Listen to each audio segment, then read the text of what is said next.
Next topic. Unlikely things to hear on a makeover show. Look, Gokwan, I know you're trying to build my confidence up, but you can stop grabbing my tits and shouting bangers. Welcome to Changing Rooms. This one's in the lingerie department at Debenhams.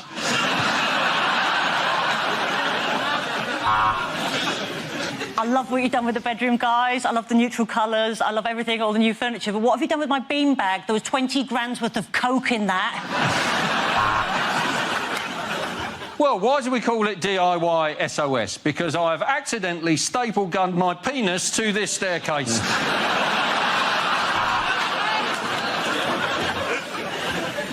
Welcome to Straight Eye for the Straight Guy, where the advice is always spray Lynx on your crotch.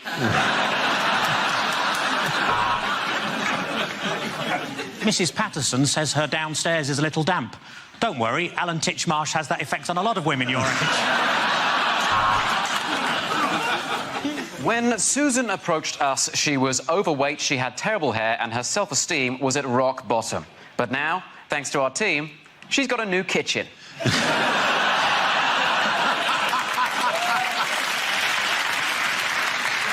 This bathroom really is looking exquisite now. We have laid Moroccan tiles on the floor. We've used accentuating tones on the walls. And over here, we've put a brand new shitter. Well, it's taken a lot of work, a lot of sawing and a lot of drilling. But finally, the shed is finished and Jeff has somewhere quiet to masturbate in. Oh, wow, she looked hideous before, didn't she? Oh, that's after, sorry. Oh, we just did a spruce up, really. You know, we dusted, got rid of the cobwebs, sorted out the curtains downstairs, and, yeah, I'll probably shag her now. Well, I mean, I absolutely love it. I love the wallpaper. I love the way you've knocked through. It's just one thing. I actually live next door.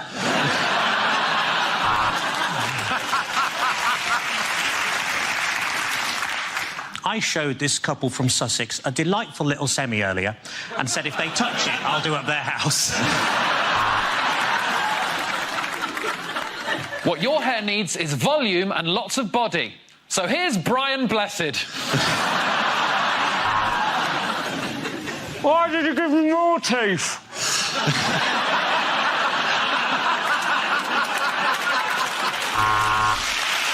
At the end of that round, the points are going to end. Hugh and Gary.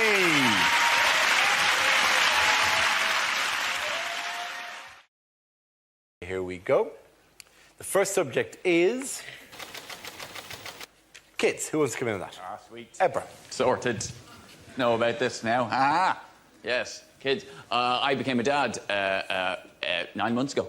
And I haven't let it change my life completely in that... Well, the one thing I'm worried about is I don't want to be one of those people who prefaces a statement with the phrase, speaking as a parent. Speaking as a parent. Gather round, everyone. He's speaking as a parent now. Quick, come in. No, bring in the people from the other room. He's speaking as a parent. No, he was only speaking as an arsehole before. Now he's speaking as a parent. Yes, oh, sage one, speak. Tell us your wisdom. Impart your knowledge. Speaking as a parent. Doesn't it make you want to stab them as a maniac? Because the thing is, you read the books. There's loads of books you can buy on being a parent. That's why, there's millions of books, in fact. That's why I get really annoyed when people use that excuse for their bad parenting. They always come, oh, well, you know, kids, they don't come with an instruction manual, do they?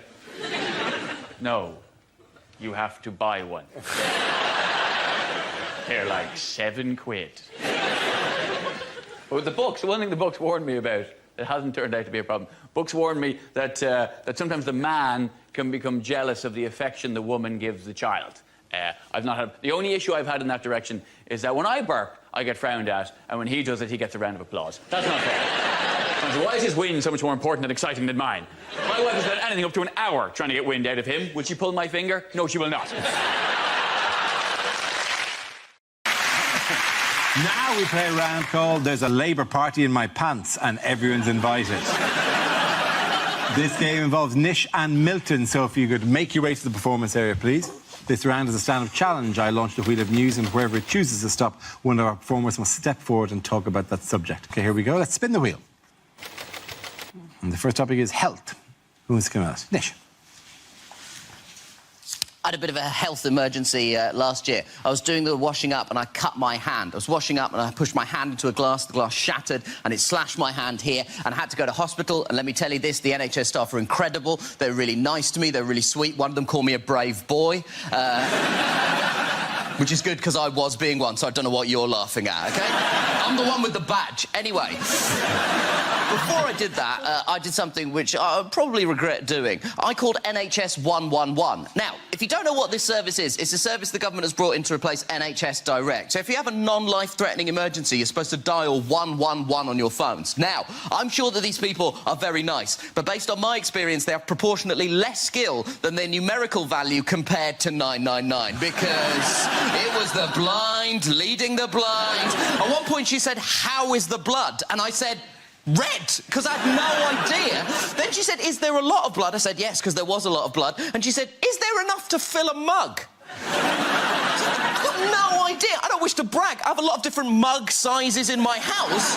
Also, while this was happening, I was just panicking. I wasn't decanting the blood in the hope it would be poured back into my body at a later date. Then she said, "Is the blood flowing or oozing?" I said, "I have no idea what the difference is between those two things is." And she said, "Oh, there's a difference." And I was like, "I'm not getting into a semantic debate with you while blood is gushing out of my hand." And she just went, "Gushing, thank you very much." Well done, Miss Kumar.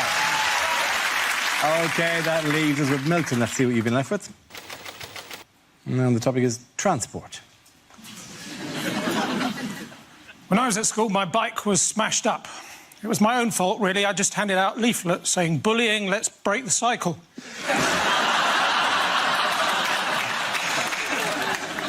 "We've been over this again and again and again," said my driving instructor, pointing to the badger.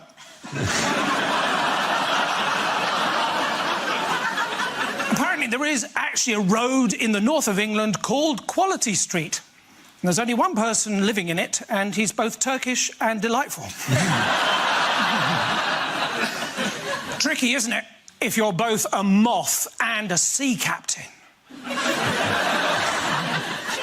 In charge of a ship. But up ahead, you see a lighthouse.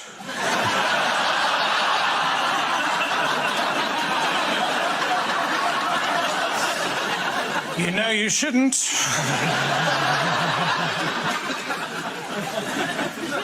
Toilets in trains are rubbish, aren't they? Especially the one right at the front, and the bloke in there gets so cross.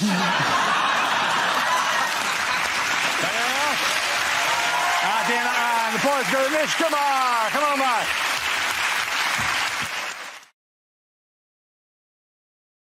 The first subject is unlikely things to hear on a consumer programme. Dear Anne, the other day I was changing my baby's nappy and he weed right in my face. Does this mean I can make a PPI claim? Well, the toilet wasn't connected and there was no water coming out of the taps, and that's the last time I have a poo in the showroom at B&Q.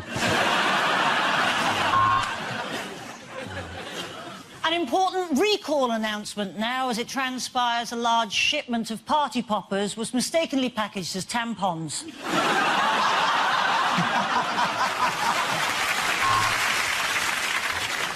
Bad news for electricity consumers. N-Power has been bought by N-Dubs.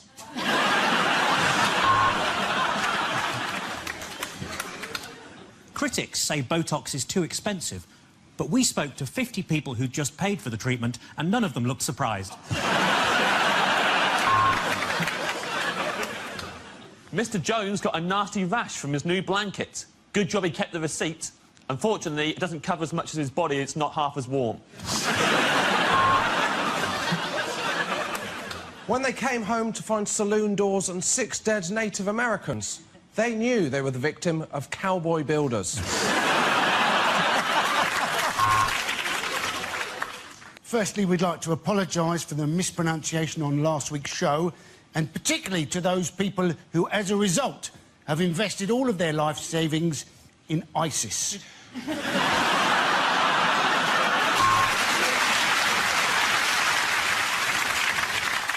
The house was haunted, and when he refused to pay the £200 for the exorcism, it was repossessed.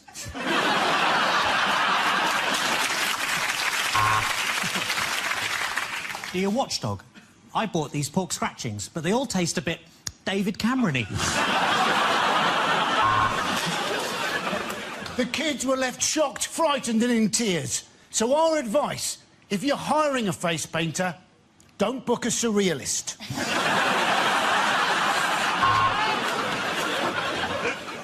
A word of advice for anyone that wants to buy shares in the company that makes Toblerone.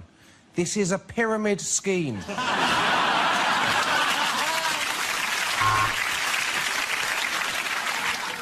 If you've been tempted to go abroad for cheap boob jobs, you might reconsider after hearing about Sally, who came back from Thailand and discovered her implants had been filled with helium, and now they've gone tits up. Our first round is called Headliners. Here's a picture of David Beckham and his lovely wife, Victoria. But what does the DBPB stand for? Is it Desperate Bulimic's Pointless Boyfriend? Yeah.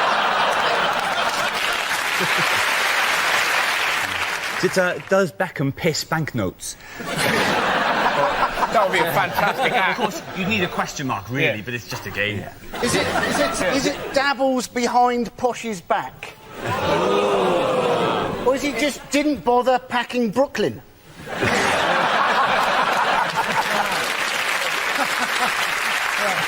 Is it something about a payday bonanza or something? I'd like to have a crack at this. Is it David Beckham's payday bonanza? It's a good guess, but no, it's not. It's David Beckham's pay bonanza. Hugh was the closest brother than Hugh. Right. Yes, it celebrates the former England captain's impending move to American club LA Galaxy. Beckham hopes to raise the profile of football in America, as well as earning close to £130 million over 5 years, or £70,000 a day. Are we all really happy for him? Yeah. We've all done stuff for money. My brother ate some dog food for 20 quid. It's hardly a payday bonanza, though. He's 3 years old. What they're saying is he only gets £5 million for playing football, and the rest is image rights and all the rest of it. And they're saying the reason he's getting most of the money is because he will appeal to the Hispanic market because he can speak Spanish. He can barely speak English. The best thing about this, though, it just gives, like, old people an opportunity to wax lyrical about the old footballers. Like, my granddad was brilliant, like, and he always invents players, I'm sure of it, but he was there the other day just kind of go, David Beckham, he's bloody... I tell you what, never as good as Will Flangleberry. Will Flangleberry, he was so good, he scored 81 goals in a game. So poor, he lived in a kettle. He used to eat nothing but gravel, and he was still better than bloody Beckham. You're just trying to win the argument. Is there an element that this entire story just proves once and for all that this country hates success? Exactly. You cannot handle somebody having a perfectly nice retirement gift of 130. We hate successful morons. We really like successful people who develop cures for diseases and stuff like that. That's great. So if the story was Stephen Hawking signs for LA Galaxy for 130.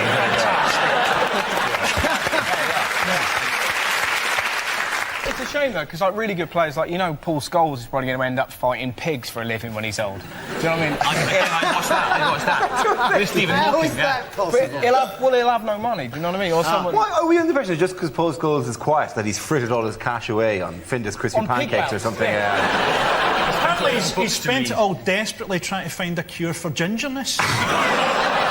There's not enough money in the world, It's called Scholes' Folly. This entire research project here, which is just there to cure Scholes' gingerness. It's vulgar. It's not just a lot of money. It's nearly 130 million. Plus, the season doesn't start till April, so until then he can claim unemployment benefit. I'm not jealous of all of Beckham's money. He has still got to listen to her singing in the bath. And I'm thinking, I bet Tom Cruise and Katie Holmes are regretting say, come and stay. They weren't expecting 5 years, were they? Why is Tom Cruise befriending him? That's what we've got to ask ourselves. He wants to get him into the movies. Why would someone who's a Scientologist, who's in a religious cult, want to befriend a rich, gullible idiot? OK, let's spin the wheel. The first subject is religion. Who wants to go in that? Tess. I'm religious, not very popular these days. It surprises me how much people don't know about my religion, Islam, given how much it's in the news. I've got a...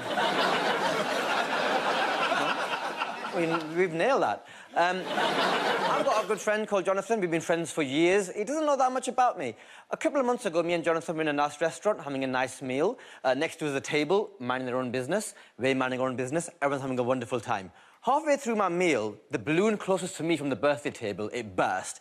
And I just shouted out in my excitement, Jesus Christ. Jonathan lost his damn mind. Oh, Jesus Christ, is it? What happened to your Allah and Muhammad now, mate?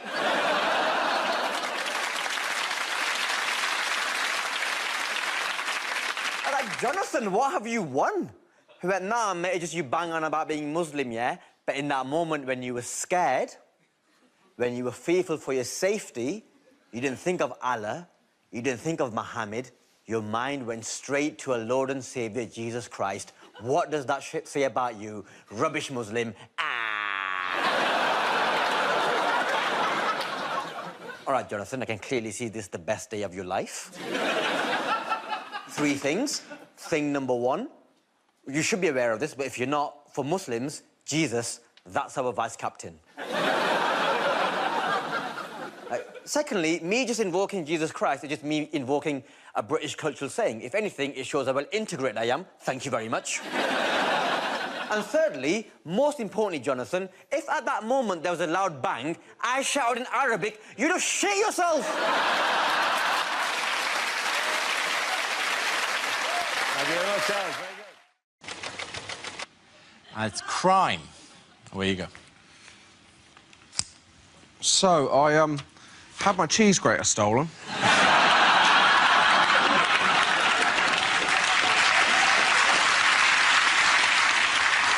I got burgled, not for the cheese grater.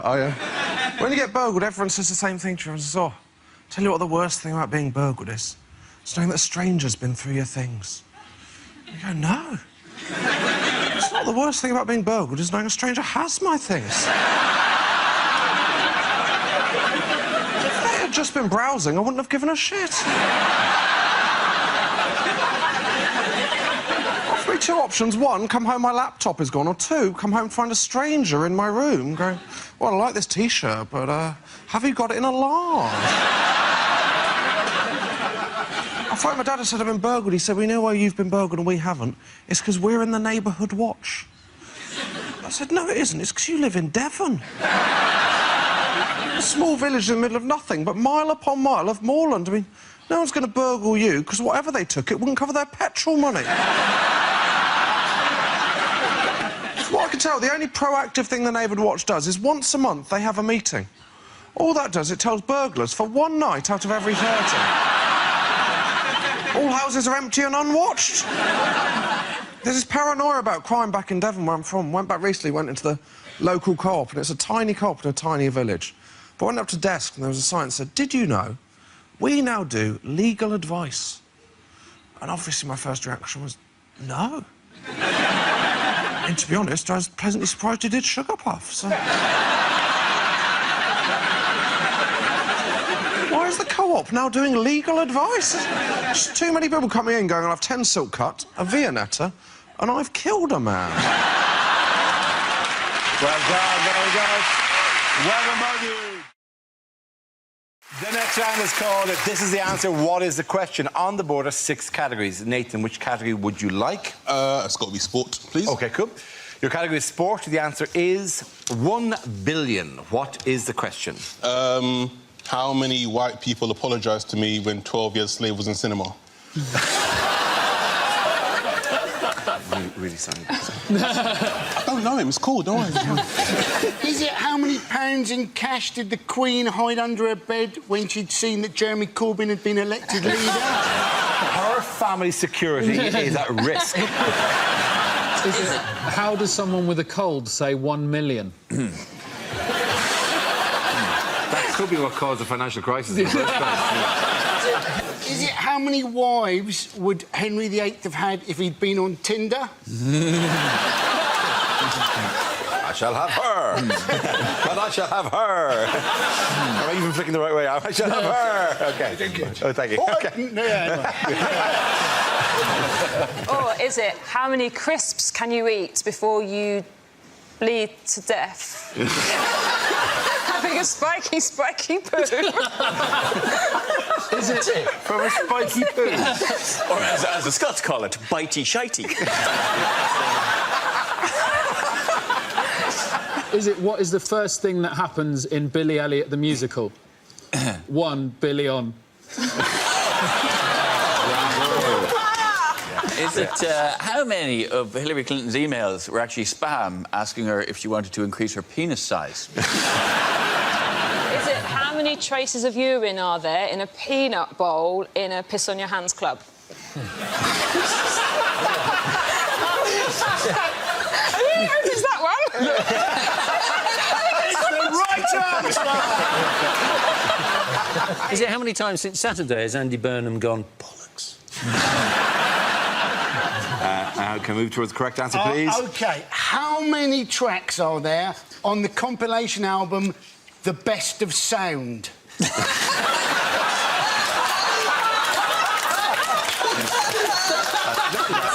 got to be the answer, right? It was only released. We now have to think this week. of things to improvise around that now. Oh, this really is the best of sound. I think it's how much income will be generated by the Rugby World Cup. That's absolutely right, Hugh. Thank you very much. What has Prince Charles said is the largest challenge facing the world today? Is it narrow doorways and you get your ears caught? It's climate change. Yes, it's climate change rather than the narrow doorways. Yeah. I thought it was ice buckets. It's not ice buckets. No, are ice buckets the reason for climate change? No, but they are one of the biggest challenges in... They are. They are. Everyone has to do it at some stage. Charles is worried, apparently, because we've only got another 30 years until climate change might be irreversible. And he's therefore worried that it might ruin his coronation. This is Charles yesterday on the Royal Yacht, which is not quite as impressive as it used to be. Yeah. Is this a summit in New York? Yes, he's at New York. China and India have not turned up to the summit, and they're like the worst ones for climate change, which is ridiculous. It's like Oscar Pistorius not going to an Oscar Pistorius trial, isn't it? And he's got the biggest carbon footprint going. But that's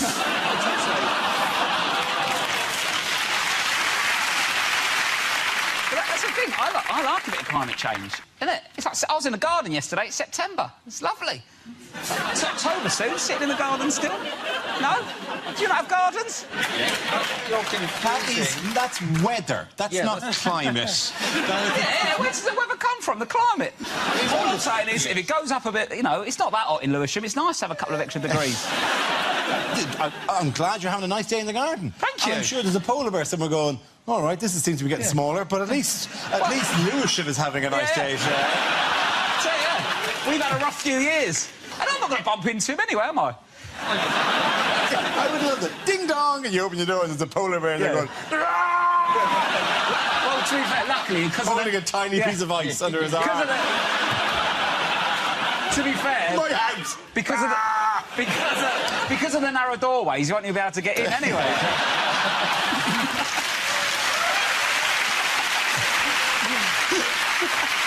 The United Nations, they're encouraging people to go vegetarian, aren't they? Because apparently one of the big problems with climate change is all these cows farting. So, yeah, either we've got to eat less meat or we need to give the cows a bit of Pepto-Bismol. I don't understand that, because, like, if the cows farting is causing the problem, then surely eating them is the solution. I mean...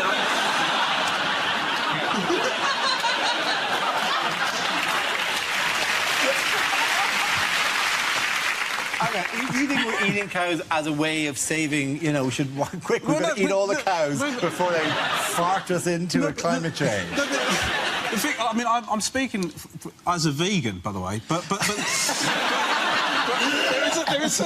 there is a logical disconnect here, because, like, you know, you say that, you know, you don't want to have all these animals that are farting, whatever, but there is this point we have to go. We'd have to just, what do? Just release them into the public? On the unlikely circumstance, the rest of us who aren't vegans suddenly go, do you know what? No. I'm not going to do that. No more meat. We all go, no more beef. There'll be other cattle farmers going, what am I supposed to do with this lot then? And you go, well, you just let them go. No. Let them go back into the wild where they belong. Feed them to the polar bears.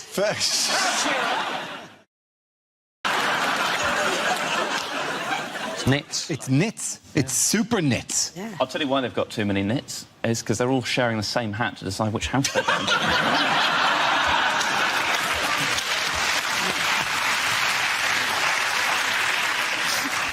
I feel bad about not knowing this, except it is from a children's book. Oh, it's about 40 pages into book one. Knock yourself out.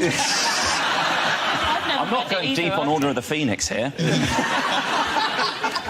Whereas something like Robot Wars is really adult, isn't it?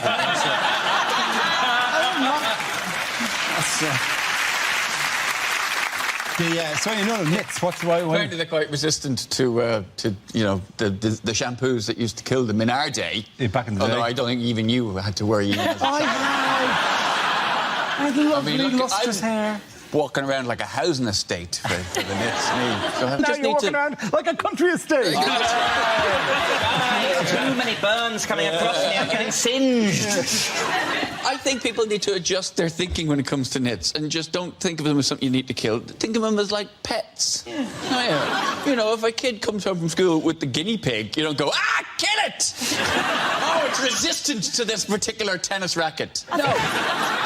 You go, oh, look, guinea pigs. So you think of the same thing with nits. You go, no, look, it's great. No, that's not an infestation. That's a flea circus. Yeah, but the difference is the guinea pig is in a tank. It's not hiding up your arse. Like, the nits are a parasite. They're actually on your system. You can't go, we're having a little fun thing here. And then it makes you scratch, makes you look thoughtful. I wasn't allowed pets. I would have loved it when I was little. The best I could do was I got a fly, right, dunked it in some water, ripped out one of my hairs, tied it to the fly. When it dried out, I had a fly on a lead. That was my pet. And she went to a grammar school. At the end of that round, the points go to Romajet and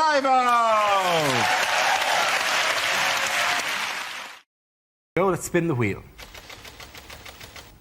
First topic is airport security. Who wants to come in that? Mark. Hey, I find it very stressful, the amount of security at the airport these days. All these announcements, ladies and gentlemen, at this time of maximum security, at this time of height... What do they mean, at this time of maximum? When's it going to stop? Ladies and gentlemen, I think they've gone. If you see a mysterious package, shake it! I tell you what I really hate, though, airports, those metal detectors you have to walk through. I went on holiday, well, in fact, I'll tell you, I went to Hong Kong, and I always set the metal detector off. Beep every time, beep, beep, beep. So this time, walk through it, nothing, no beeping. I was so relieved, I went, yes! Which doesn't help. If anything, that weakened my position slightly. Well done, Mark Watson. OK, let's spin the wheel again. The subject is leisure. Who wants to come in on that? Russell. I don't quite know how that signifies leisure. How has that old man got her? That's a joke. Anyways, we've got more disposable income now than ever, right? And this is quite an odd story, but my mum recently bought a hot tub. Now, I don't know if anyone else... It's quite exciting when your mum gets hot. She put it at the bottom of the garden, you get quite giddy, and then you're in it, and then you realise you're actually just outside having a bath with your mum. And you've got no recollection of how to behave, right? And I've got a slightly lazy eye, so my mum's like, are you looking at my thighs? No! It gets freakier. My dad jumped in, my brother jumped in, my sister jumped in, and two of our family dogs leapt into the pool, right? So we're all on the edge, like really British, terrified, we're all naked. Dogs are just going around like that. Having the time of their life, right? And my mum just chose this moment to embarrass us, just looked up and went, hey, guess what? Well, she wasn't doing a dog impression, that would have been weird, right? She went, guess what everyone in this hot tub's got in common? I don't know, Mum, what? That's a dog hitting me, right? My mum looked up and went, everybody in this hot tub has sucked my tits.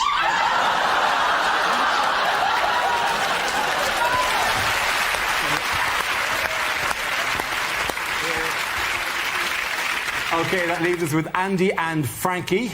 The next topic is... It's Britishness. Who wants to come in? Mr. Parsons. The photos. Yes. Britishness. For those of you who require more than just a setup to a joke, there's only two things we like, aren't there? Huh? Moaning and queuing. And why do we like queuing? So as we can have a bloody good moan about it.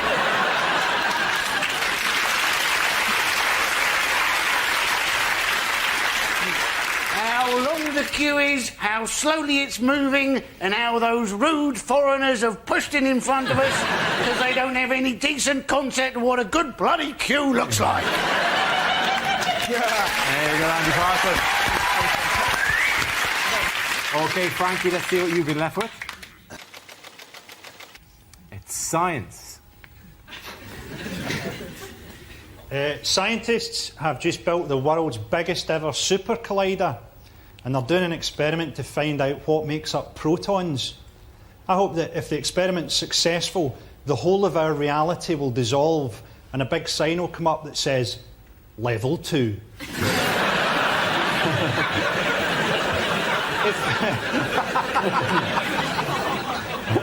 I always wondered, you know that woman that had the face transplant? See if she gave you a blowjob, would that technically count as a threesome? Thank you, ladies and gentlemen. I think in that round the points go to Russell and Andy. Everyone come back. The first subject is things you wouldn't hear on a kids' TV show. Thunderbirds are go! Is what I shout at orgasm.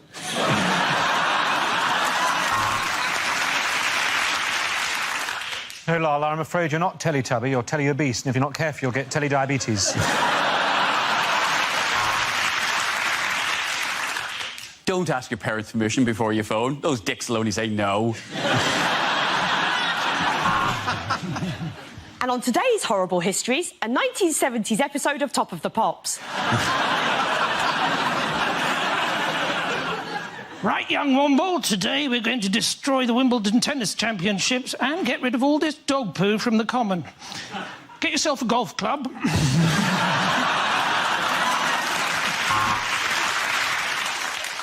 Well, if you're not having an affair, whose square pants are these?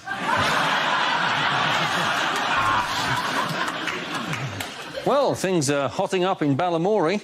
Archie's been radicalised.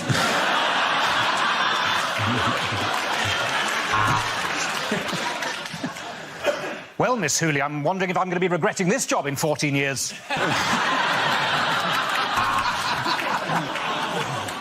Mr. Tumble, you're 43. Grow up, for fuck's sake.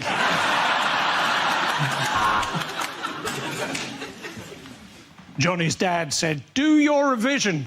So Johnny left school and entered the Eurovision Song Contest.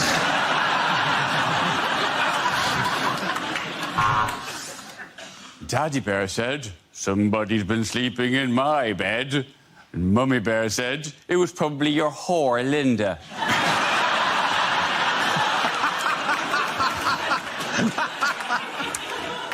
Just 3 more blobs of glue, and that's a massive cock and balls there. And the janitor would have got away with it too if it hadn't been for the photographs he'd taken of those pesky kids. Yodel delivery driver Pat. Yodel delivery driver Pat. He's thrown your parcel in a hedge.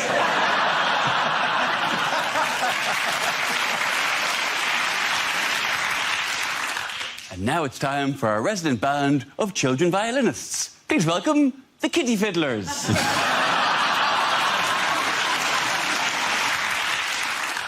And now, Peppa Pig is a recipe on Saturday Kitchen. Let's see what's happening over at the Magic Roundabout. Yep, more dogging. And just remember, your Blue Peter badge can get you in free at over 200 strip clubs and lap dancing establishments.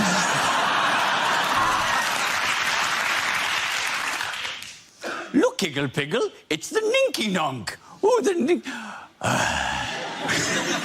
Olivier said my Hamlet made him weep like a little girl.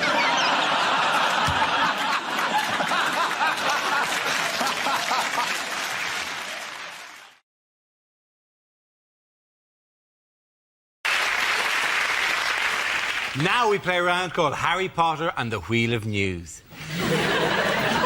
This game involves Hugh, Andy, Frankie and Russell, so if you could make your way to the performance area, please. This is where we test our performers' stand-up skills. We spin our news generator, it settles on a topic, and anyone can volunteer jokes about the chosen subject. OK, here we go. Let's spin the wheel. The first subject is alternative medicine. Can I have a volunteer to talk about that? Andy.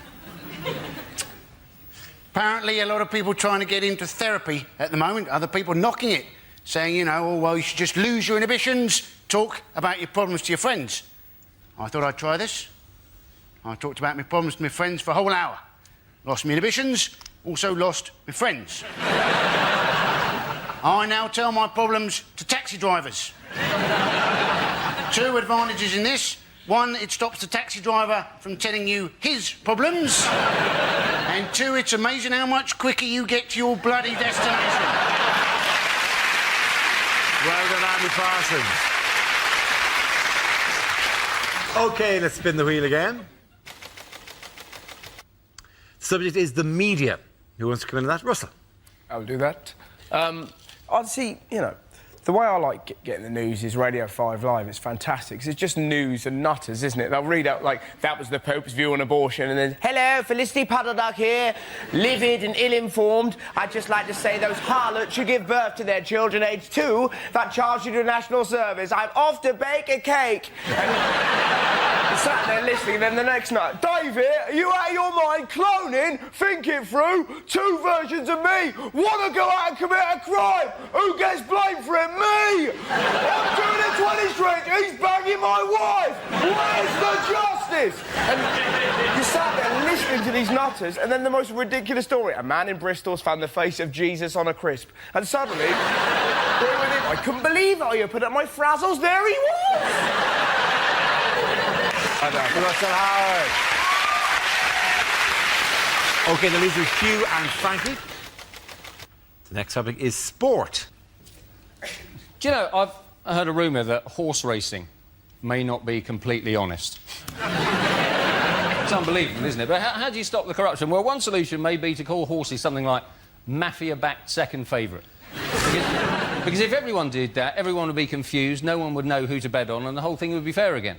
And often the first to show is blatantly bribe, followed by mafia-backed second favourite. They're just ahead of Dope to the Gills, Mysterious Limp, and just behind them, Out for a Canter, and I'll Fall at the Fifth. And as they come to the fifth, I'll Fall at the Fifth has fallen. I'll Fall at the Fifth has fallen at the fifth in a magnificent display of cheating. And they're coming into the final furlong. Mysterious Limp is slowing. Out for a Canter is clearly struggling, but coming through strongly is mafia-backed second favourite. And as they cross the line, mafia-backed second favourite has won it, which is remarkable, seeing as he has no head. That's been left in someone's bed for tomorrow morning. Well done, you. Well done, you. OK, Frankie, let's see what you've been left with. And it's environment. Didn't that used to be an advert for mints? Ryanair getting a hard time from the environmental lobby because they've launched a £7 flight to New York. Although, as always with Ryanair, it does land slightly outside New York, in Dublin. It's a pity we can't harness more natural energy, isn't it? Pity we can't harness the power of British moaning. Oh no, that moaning-powered light bulb's on the blink again. Oh no, there it is, back on. Everyone complained about the floods, didn't they? I like storms. I like thunder and lightning. What I like to do during a storm is shag my girlfriend and pretend that we're taking part in the conception of the Antichrist. Frankie Boyle, ladies and gentlemen. At the end of that round, the points go to Frankie and you.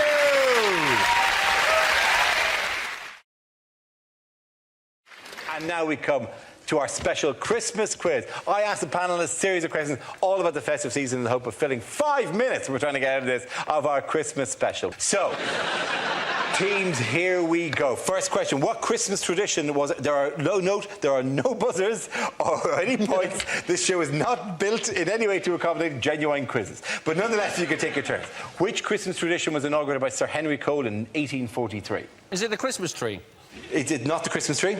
Arguing with your relatives? No, it's not that one either, I'm afraid, no. Is it holding mistletoe above your head and therefore being allowed to sexually harass other people? It is not that happy tradition, no. Is it waking your children early? saying to them, oh, it looks like the sleeping pills have worked. Happy Easter.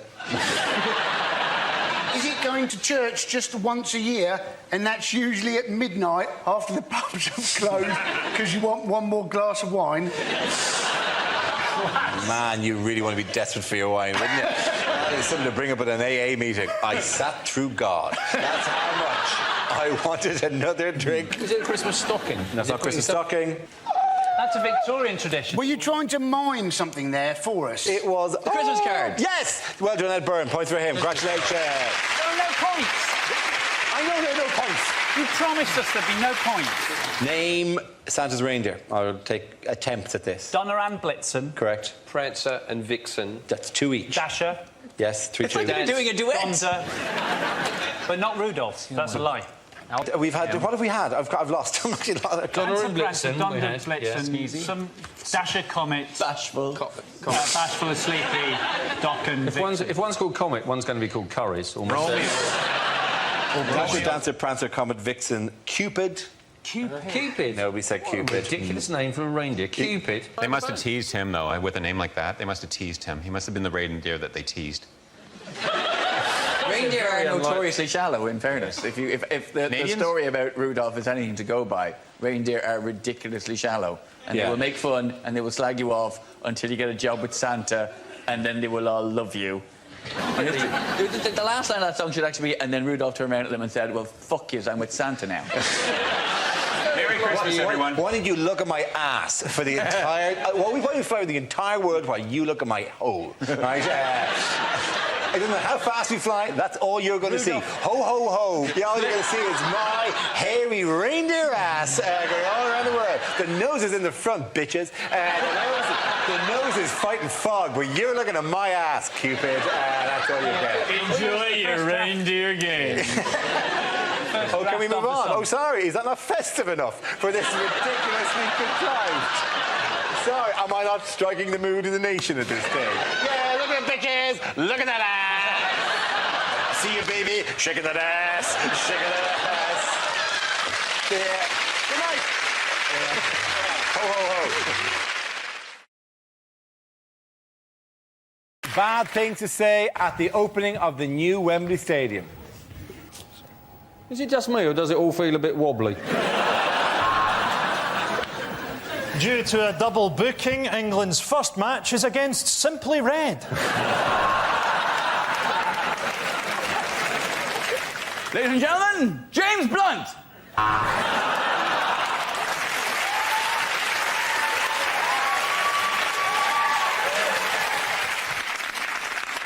Welcome to the 2008 Cup Final. So if you could all make your way to the coaches, we're on our way to Cardiff. And all for the same price as building a rope ladder between the Earth and Jupiter. Can Mr. Bin Laden report to lost property, please? Mr. Bin Laden. And who knows, maybe here, one day, with the right linesman, England can cheat their way to another World Cup. And maybe one day, with the right bunch of hooligans from Scotland, these goalposts can get trashed all over again. Cost £100 million to demolish Wembley. If you'd had your last game against Scotland, we'd have done it for nothing. We're going to leave it at that, ladies and gentlemen. We're going to leave it at that. The winners of that round are Russell, Ed and Andy. Our next round is called Headliners. Here's a picture of America's former power couple, Bill and Hillary Clinton. But what does CADC stand for? Is it cheerleaders' arse distracts Clintons? I think they're saying goodbye to Barack Obama. Cheerio and don't call. Clinton's assassination dreams continue. Clinton announces deepening chlamydia. How about Clintons accept defeat childishly? How would you do it? Would you just go, oh, you're the winner, you're the winner. I'm Barack Obama. Is it Carl...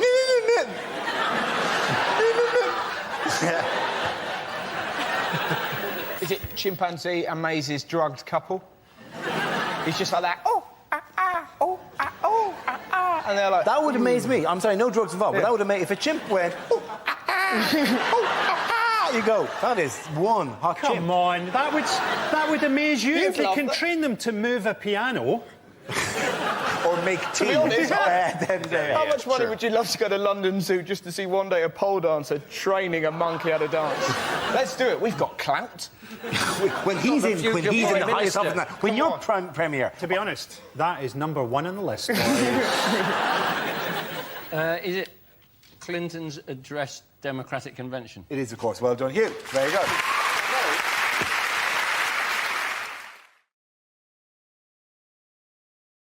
They've given the Spanish banks 100 billion euros. I don't think you should be giving Spanish banks 100 billion euros, not given the number of British bank robbers currently living in Spain. It's not going to arrive in one van. A lot of it's going to a bank called Bankia, isn't there? It sounds like a bank from a children's programme, doesn't it? It is difficult to take the economies of countries seriously where the word bank is written as banco. It is generally easier to think that they probably don't do it. Hey, Beneditos, and banco! Banco, bank. This accent's all right, is it, Dara? I'm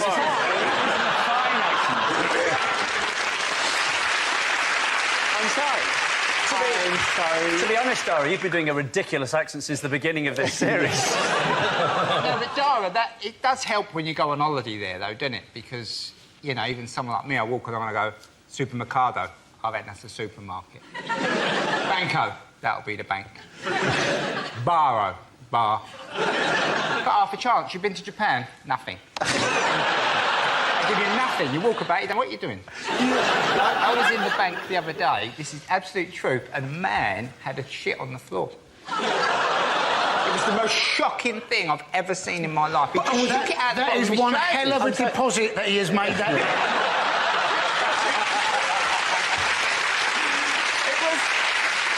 He probably normally does all of his banking on the internet, but he couldn't log on that day.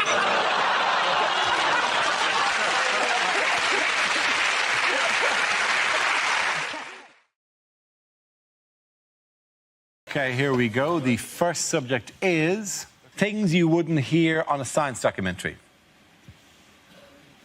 The dinosaurs were wiped out by a giant asteroid. Silly them for all standing in the same place.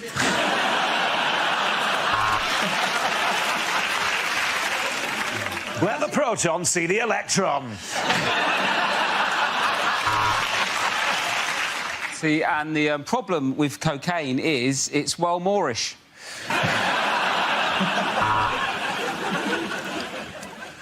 Well, we could ask a proper scientist about this, or we could ask Dara O'Brien.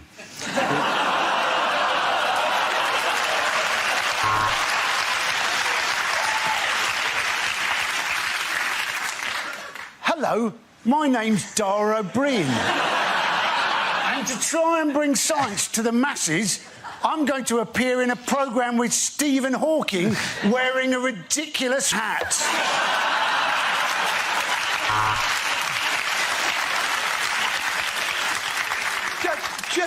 Just enough with the, you know... I love that hat, by the way. Hello, I'm Dara O'Brien. And I've got a massive head and a massive brain. But all I get to do in this bit is just press a little button.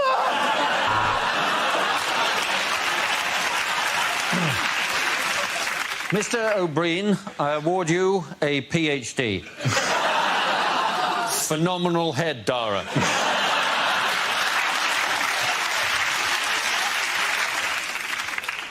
I would just like to say that I think Dara O'Brien's a legend.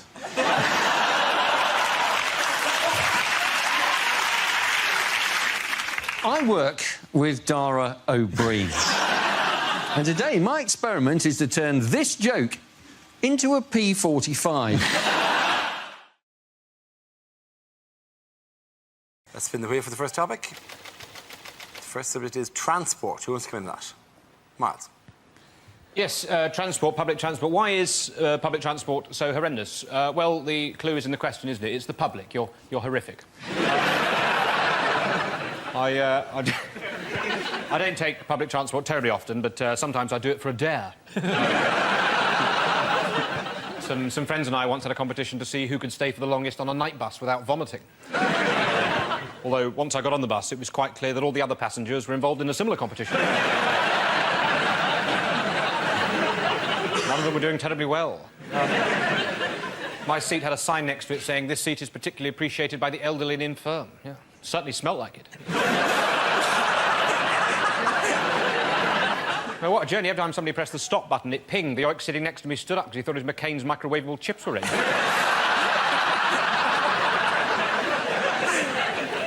Brutal. Anyway, while I've been speaking, I imagine a lot of the ladies in here have been looking at me. Possibly, you know, you're thinking, is he or isn't he? Well, I've got to be honest with you, ladies, I am looking for a cleaner.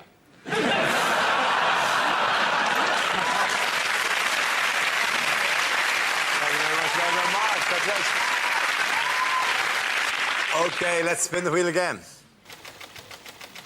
The subject is marriage. Who wants to come in on that? Stuart. I'm not married. If I was married, would I be able to do this?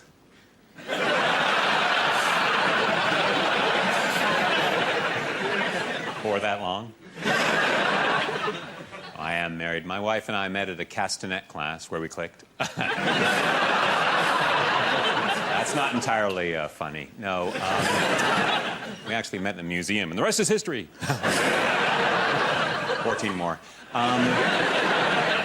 No, we actually met at a driving range where we hit it off. Can't be true. No, we actually met in a library. That's novel. No, actually, Wayne Rooney introduced us. It was a no-brainer. I'm only kidding. I'm not married. I am married. That's why I'm wearing the ring. Oh, no. It must have fallen off in that hooker.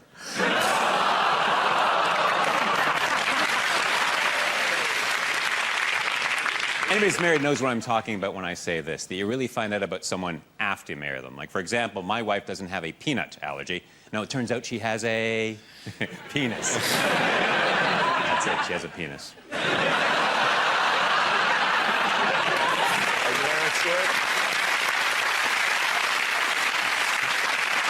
OK, that leaves us with Mickey. Let's see what you've been left with. Let's spin the wheel.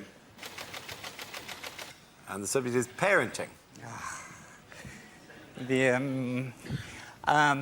A few years ago, my wife and I had a baby. Well, we didn't have it straight away. We had to cook it up for a little while. And so she suggested we go to these classes run by the National Childbirth Trust in our local area. They're very middle-class antenatal classes. They're run by this fascist breastfeeding woman. Who's basically, you can go to her home on a Tuesday night. She's breastfeeding her 9-year-old son during the session. It's not awkward. All the men are checking the coving out. It's come away up there because they should have put glue both sides. That's... No, she's still doing it. What are you going to do? And I think by week 4, she's running out of ideas. So she started on the men. She said, I'm going to ask the men this evening, the men. The men are coming on board. How might they benefit by giving birth to the baby themselves? Could we talk about those benefits? Now, there's 6 of us in a circle. I'm in trap 3. Not the best position, the worst one either.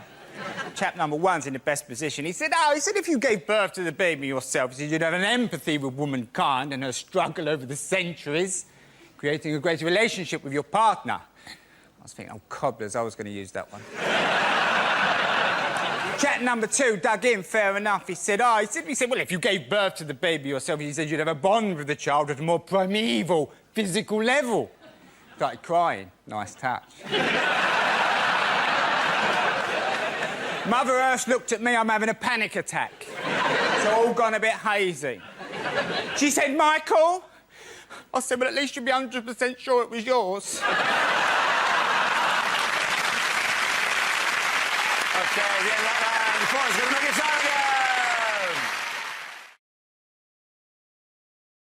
Unlikely lines from a blockbuster movie. I cannot hold her, Captain! I cannot hold her! Oh, no, hang on, I'll put her in the cup holder until she cools down.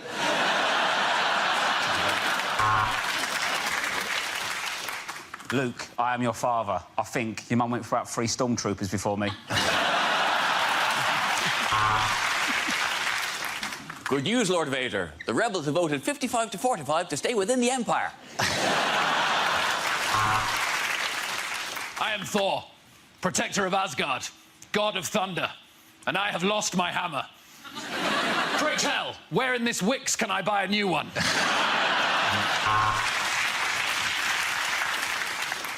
Nobody puts baby in a coma.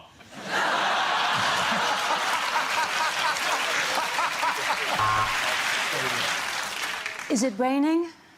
I hadn't noticed. And now over to Stuart with the sport. You're right, Frodo. This isn't an unexpected journey. We're on a replacement bus service.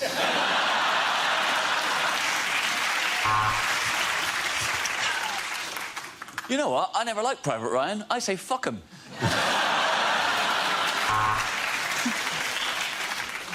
In a dystopian future, one lone man emerges intent on destruction. For more on the budget, tune in to Newsnight at 10. Say hello to my little friend. This is Warwick Davis. I see dead people all the time. I work at Dignitas.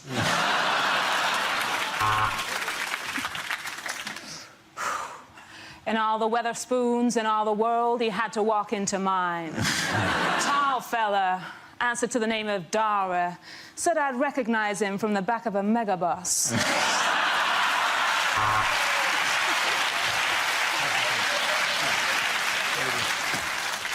This is the furthest outreaches of the universe, Alpha Centauri. How did they get to host the World Cup?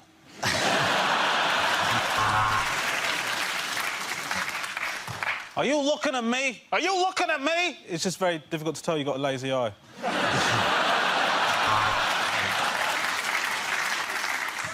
I'm afraid it's bad news, Dumbledore. The Ofsted inspectors have arrived.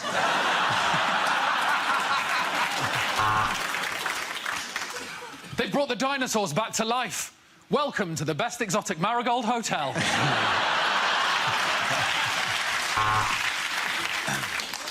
What's wrong, Batman? Well, Robin's dead. Catwoman just dragged him in and tore his guts out and left him at the foot of me bed. Ant-Man! It's me, Deckman!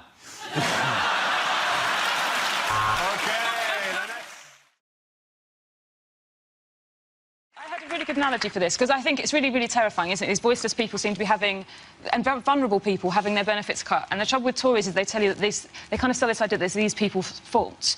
And so this is my analogy. So I don't know if you know this, but girls, when they're in the toilets, some girls hover because they think that public toilets are disgusting. What, off the floor? No. Yes!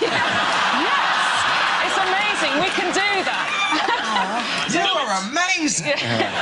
But we only do it in secret or you'll love us too much. So the girls hover above the toilet seats and then they wee, and then that means that what they do is they kind of spray a fine mist all over the toilet seat, which means that if you're a trusting person who doesn't think that toilets are disgusting, you just sit down and then you're covered with somebody else's urine and you have to take it off. And actually the point is, if no one ever hovered, everyone could sit on toilets. It would be fine for everyone. It's just like the Tories. You see? It's a hell of an argument. That is... I think we can all get behind that as a political slogan if nobody ever hovered. I don't know whether I like girls more or less after that. I'm just glad that I'm not the only one who hovers.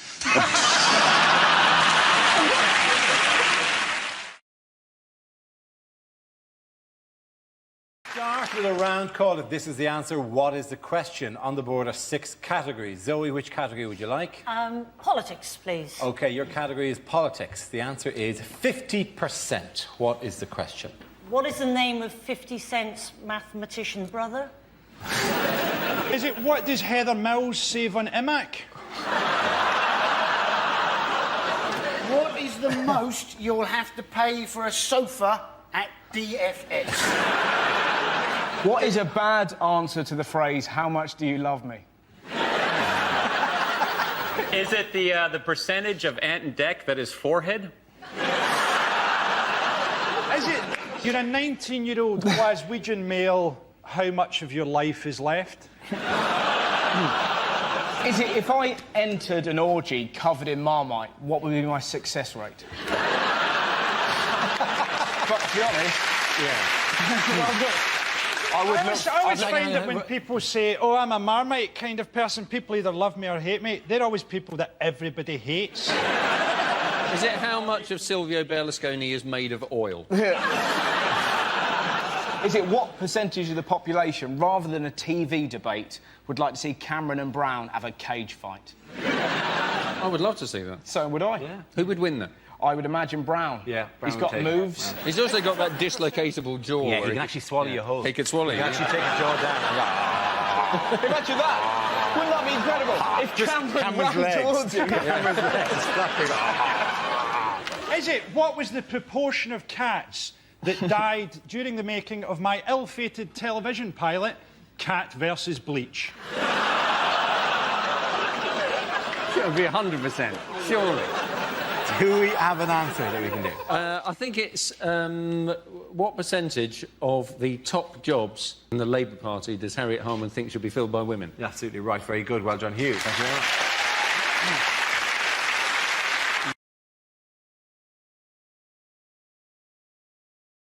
Things you didn't hear at the Olympics. And that's a world record from Usain Bolt, 9.5 in one night. Let's see what's happening in the velodrome. Yep. Cycling.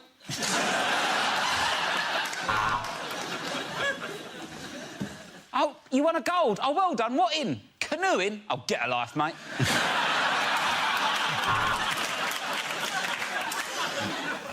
I've just come out of the diving pool. Look at the colour of my legs.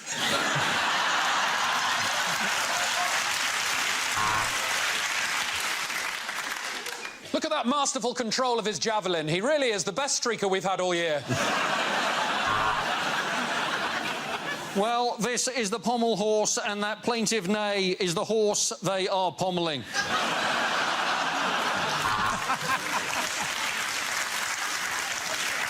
Time for the next fight now. He floats like a butterfly, he stings like a bee. He's got a black belt, he's got 5 black belts. OK, he's a wasp.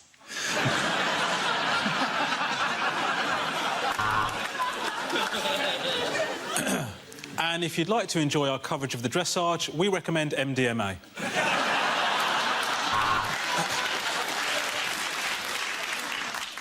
And his penis has slapped the top of the bar. That is a straight ban from Weatherspoons.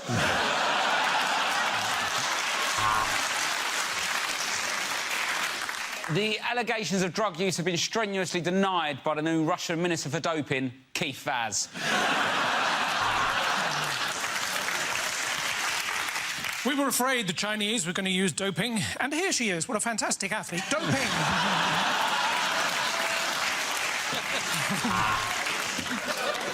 Breaking news, Ryan Lochte has tested positive for being a twat. And Oscar Pistorius has jumped the gun, and for that he'll only get 6 years. Well, a nearly perfect execution there, but not quite as perfect as the one he'll receive when he returns to North Korea.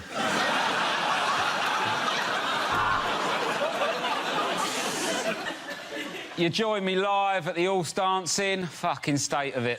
At the end of that, the point's going to run at Hugh and Milton.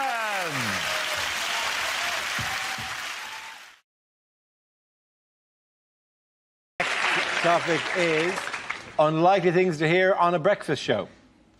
If the woman I picked up last night is watching, help yourself to cereal, but get out of the flat by the time I get home. And now it's time for Thought for the Day. That was a good one. You're listening to Six Music. Yes, you. Just you. Welcome to Travel Report. We've got a text here from Dave on the M5 who says, ha ha ha, every morning you leave for work, I pop round and shag your wife. So if you're trying to get in via Junction 2, stop it. It's against nature, and the Bible says no.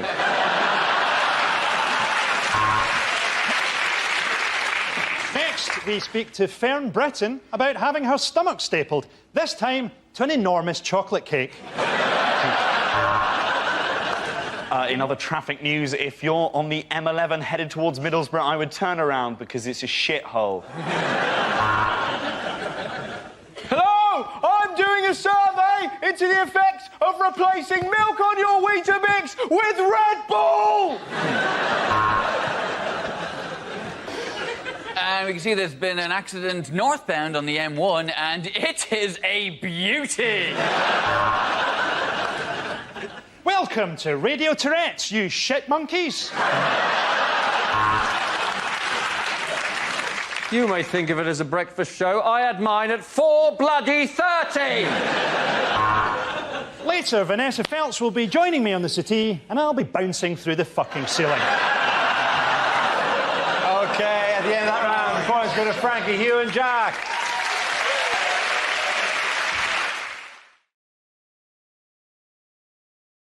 First subject is unlikely lines to find in the Bible. He's not the Messiah, he's a very naughty boy. And God said, "Let there be light." Sponsored by Power Gen.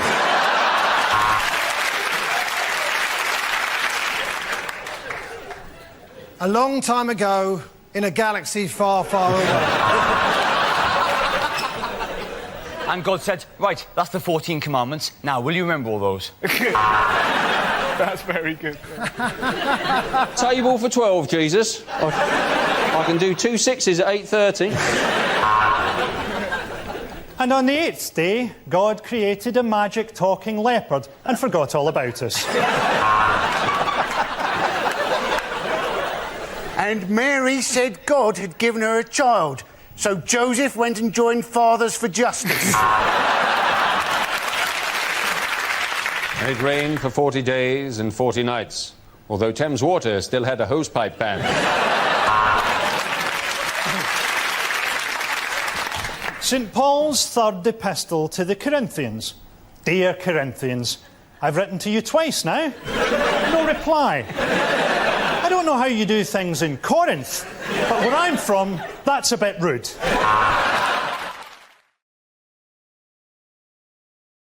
Do we? Like, it's this constant thing of, like, making things that nobody has been on the phone to someone and go, do you know what would make this so much easier to understand what you're on about? If I could smell you. I've actually just started pretending I'm Costa Rican. I will switch to whatever I need to, you know. In the cricket, I'm very Sri Lankan at the moment. During the Ashes, I pretended I was Aborigine. Like, I don't care. I will go wherever the results take me. He's basically made it fun for the Tories, because they could say anything they want. He's unelectable, so you can do whatever the hell you want, do you know what I mean? Like, we're going to kill everyone. Yeah, but I'd rather that than vote Ed Miliband. There continues to be heavy shelling here. Ramesh Ranganathan at the peanut factory. Is it what the minimum prison sentence should be for anybody that takes their shirt off in the summer? I find it unacceptable. I remember, like, when it used to be hot days, my dad would open up the curtains first thing in the morning and say, the white people are going to get naked today.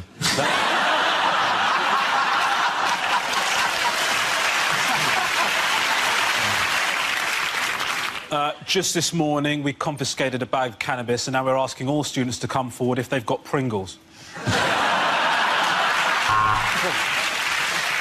Have you had an accident that wasn't your fault and has ruined your life? Next time, use Durex.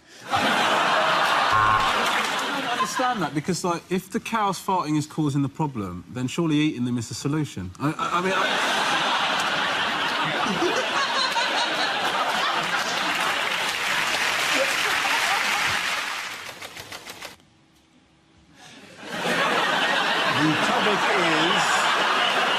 The topic is animals.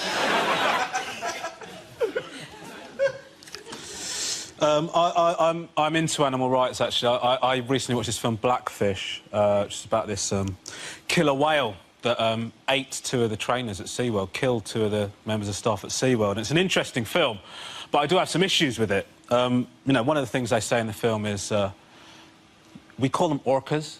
Some people call them killer whales, but these are beautiful, beautiful orcas. We call them orcas. This one killed 2 people. Right? That's a killer whale, right? He lost the right to be called orca when he slaughtered 2 people, yeah? And people are surprised by what happened. People are surprised by what happened. They say, oh, my God, I can't believe what's happened at SeaWorld. I can't believe that one of the killer whales tried to eat one of the trainers. Listen, that's not a surprise. I'm a vegan, right? If you make me dance with a sausage on my nose for long enough, eventually I will try the bloody sausage, right? I don't think that's a surprise. And the film is presenting obvious stuff. I was talking to an intelligent person about Blackfish. He said to me, I can't believe what's going on at SeaWorld. It's disgusting. I can't believe they kidnapped them from the wild. How else did you think that they got them? Did you think there was some sort of recruitment drive? And the thing is, you know, is they want to set this whale free. They want to set Tilikum free because he killed 2 people. Because he killed 2 people, they want to set him free. I mean, that's the opposite of crime and punishment, isn't it? I mean, people say because he lives in such horrible conditions. Listen, people live in horrible conditions. We don't let them off for doing stuff. You don't say, oh, Derek here killed 6 people. We can't do anything about it because he lives in Hastings. Thank you very much, Robert. I'm going to give the point to Angela Barnes there. Everyone come back. Thank you very much. Well, as a vegan...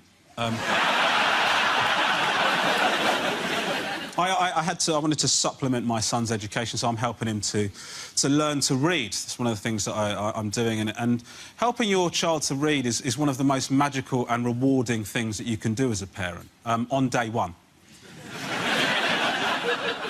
After that, it's one of the most frustrating, annoying, I'd rather punch myself in the face repeatedly than ever do this again activity that you can ever do. And let me tell you why. They do not care about making sense. Right? They'll just read all the easy words. When they get to one they don't know, instead of trying, they'll just look at the picture and just throw something random into the sentence without any regard for what effect that has on what they're saying. And I'm supposed to not get angry. I'm supposed to not get angry when my son goes, Jack went strawberry? How could that be what it said? How could it be Jack went strawberry? What are you talking about? What would that even look like? How could that be what it said? Tell me. I'll tell you what, you think that's what it said, you go strawberry now. Go on. Go strawberry. That's what you think it said. Stop crying, go strawberry. Go strawberry. Why don't you do it? Go kiwi then, I don't give a shit. You're not doing it, are you? I'll tell you why not, because it doesn't make any bloody sense. My wife thinks I'm overreacting. Thank you very much, Robert. I do think it is a weird strategy, because what you're saying is we're going to make it OK for you to park by a broken meter. So, you know, a solution seems to be fix the meters. Do you know what I mean? Rather than make it OK to park next to broken ones. It's like saying, well, you know, all the trains are late and we know they never arrive, you know, when they're supposed to. So what we decided to do to tackle the problem, we've decided to abandon the concept of time. So nobody's ever going to be late for anything. We plan to replace the glass ceiling for women with something much easier to clean. We was in Birmingham the other week doing a gig and you had cream on top of your goulash. No, listen. Hey. Hang on, why are you eating goulash? Goulash is... it's meat in goulash. I'm not that much of an idiot. It was vegetable goulash. Can I have a beef goulash, but hold the beef? Rob and I had an argument, a discussion about the fact that I thought it had combined so much with the goulash that it rendered the situation untenable. But Rob said, "You could have scooped that out, mate. I don't know what's wrong with you." He's not vegan. He's eating cream over here. I haven't even heard of it in Lewisham. Oh, we're such great mates. Do you think you got to the point where, like, you know, Nick Clegg finally thinks he's stepping up to the plate, like Cameron's on the phone? Listen, my phone reception is a nightmare. We've got an important situation. Nick, I need you to step up. I need you to do the right thing. Can you get in touch with Vodafone and get this sorted out? Russell Crowe stars as Bob Marley. The accent's so offensive you won't even care that he blacked up.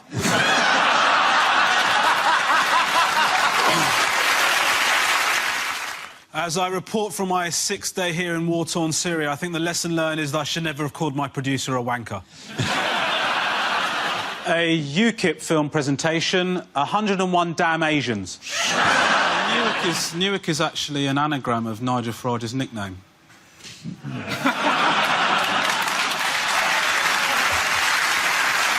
What? Cron? I love the way that they clapped at different times, depending on how quickly they got it. There is an element of chase going on there. Come on. Well, I'm really sad to be leaving you as your maths teacher. I've got no idea why I've been made redundant, because I've always felt that I've given 110%.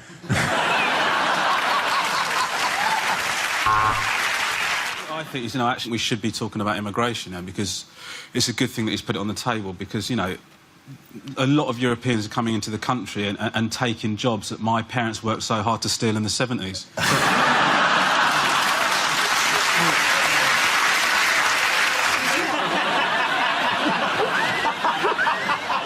It's actually a very exciting game they play, where they just sit there for hours and see which one tries to rehydrate themselves first. Because when... I mean, again, speaking as a vegan, but my problem with it is... Are you a vegan? Listen, get on board, all right? Jesus. You guys disgust me. Yes. You cheese and meat-eating pricks. Anyway, please, every part of the show, preface every topic we do with, as a vegan. My point is, Dara, if I may... The pizza! Oh, mate, I'll tell you what, pizza, nightmare, right? Of course, you've missed the main ingredient. I love pizza, ordered a pizza, right, with no cheese, right? No cheese. Yeah. What I didn't realise is not only does cheese add flavour, it also has an adhesive quality. What I got was a box of bread with some vegetables in the corner of the box.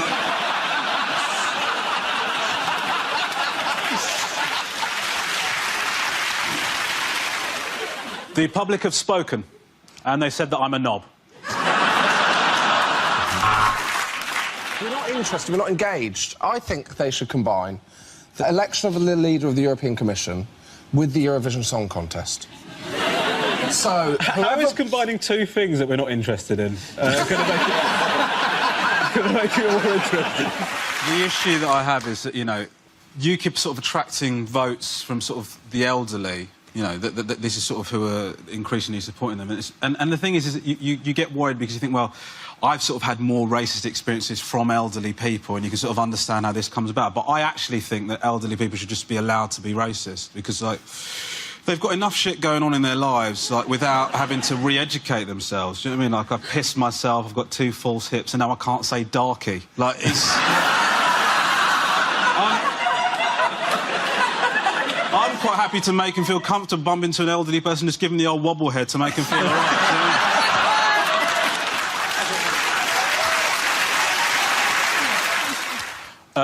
I don't like going out. Don't like going out because I don't look as good as I used to, and I worry about it. I've put on weight, and I think, oh, I don't look all right, and then I think, hold on a minute, I'm married. I don't need to look good. I just need to look better than the prospect of single parenting.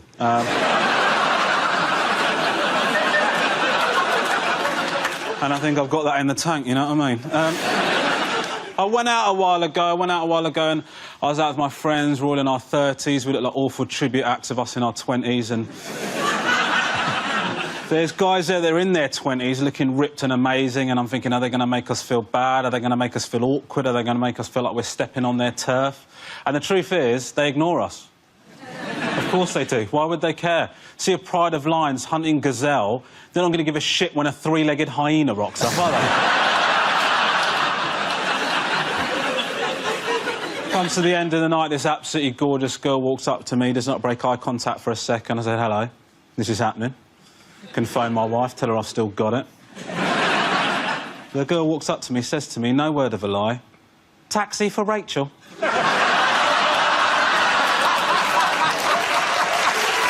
Thank you very much, Robert.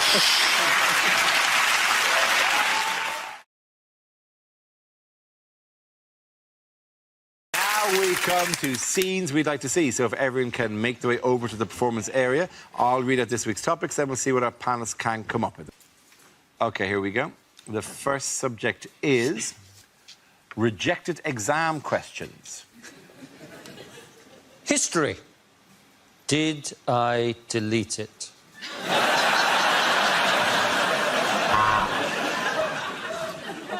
If cycling 10 miles a day uses up 400 calories, explain why Boris Johnson is still a fat bastard. If the sun is 93 million miles away, how can that cost £32 in an Uber?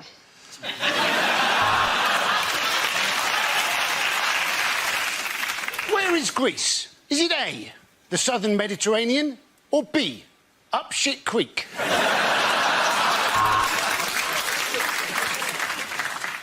What does the French phrase déjà vu literally translate as?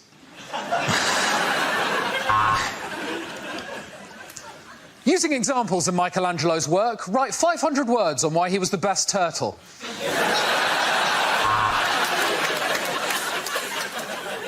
What does the French phrase déjà vu literally translate as?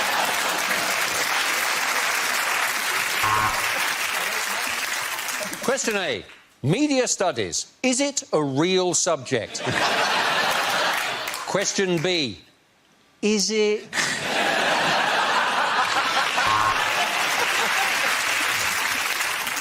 Using a compass and ruler, draw perfect cock and balls.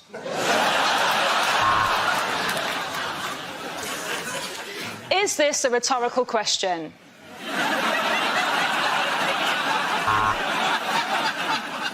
You may now commence your anal sex exam. Please turn over.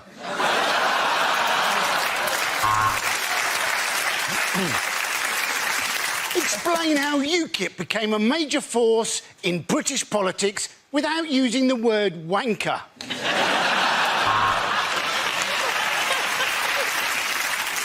If Jay-Z is unfortunate enough to have a problem with a bitch, how many problems does Jay-Z now have?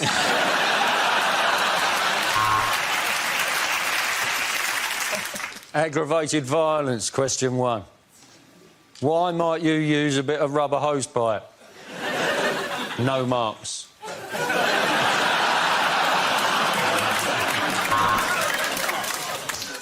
What colour is this dress? White and gold or black and blue? Discuss. If a train leaves the station at the correct time and arrives at its destination at the correct time, how cool would that be?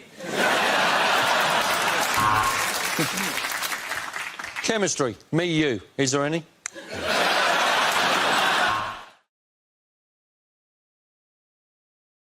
A round called If This Is the Answer, What is the Question? On the board are 6 categories. Catherine, which category would you like? Politics. OK, politics it is. The answer is 10 billion. What is the question? Is it how many hours of community service will Justin Lee Collins have to do before a girl agrees to date him again? Is it the number of tweets that David Cameron's received to his new Twitter account that include the word tosspot?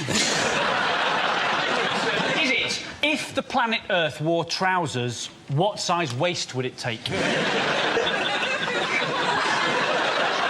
Well, is it? Well, let me check my notes. No, it is not.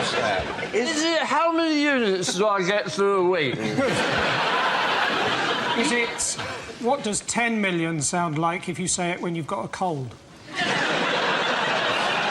Is it how many STDs are circulating on the Isle of Fernandos?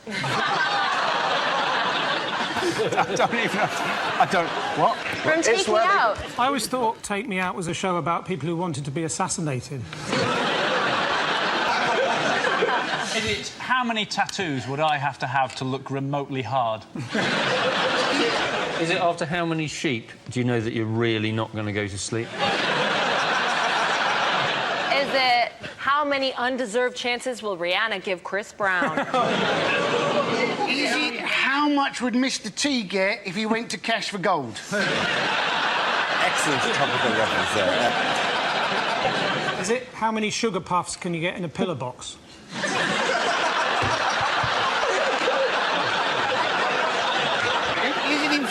What are the chances against getting a joke about Jim Fricks? OK, we'll move on to the correct answer. How many days has that sail been on a DFS? I really do need you to go to the correct answer now. Is it the amount of cuts that the Chancellor of the Exchequer is trying to find from the welfare budget? Absolutely right. Thank you very much, Andy Parsons. Yes, the question I was looking for was how much is the government planning to cut from the benefits budget? This is the news that at the Conservative Party conference in Birmingham this week, Chancellor George Osborne announced that in its drive to reduce the deficit, the government will cut a further £10 billion in the welfare budget by 2017. Where's that going to come from? Well, just checking, they're not cutting friends with benefits, right? Still fine. That's still grand. Up to the age of 25. It's quite difficult for them, isn't it, to know, because you're not allowed to like the people at the bottom end because they're poor and they're not helping themselves, so boo-boo to them. And you're not allowed to like the people at the top end because they're rich and they've got all the money and boo-boo-boo to them. And it's kind of getting squeezed more and more. Eventually, they're just going to put the recovery on one guy called Kevin Williamson of Warwick. It's all just going to be about him. We're really backing you to get this country back on track, Mr. Williamson. Holy shit! There's a guy at home now in Warwick going, oh, God. I cannot believe this. This is the worst way for it to be broken to me. If he's been correctly chosen, he will then go, I knew that. I knew it was going to come down to me. I knew all these people, and I'm the only one who can do this. Darling, get my jacket. I'm going to leave the house. Come on, Euro Millions this weekend.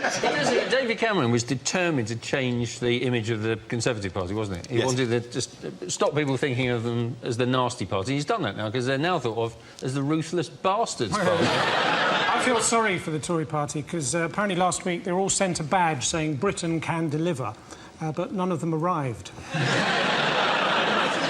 What a cheek that David Cameron wants kids to stay home until they're aged 25 when he can't even keep his own kid out of the pub aged 8. I tried living with my parents, but it didn't really work out. Apparently I didn't see the no camping sign amongst the gravestones. It didn't kill them. They're probably not dead. It's definitely a joke, all right? But he did really try and put sugar puffs in a lamp.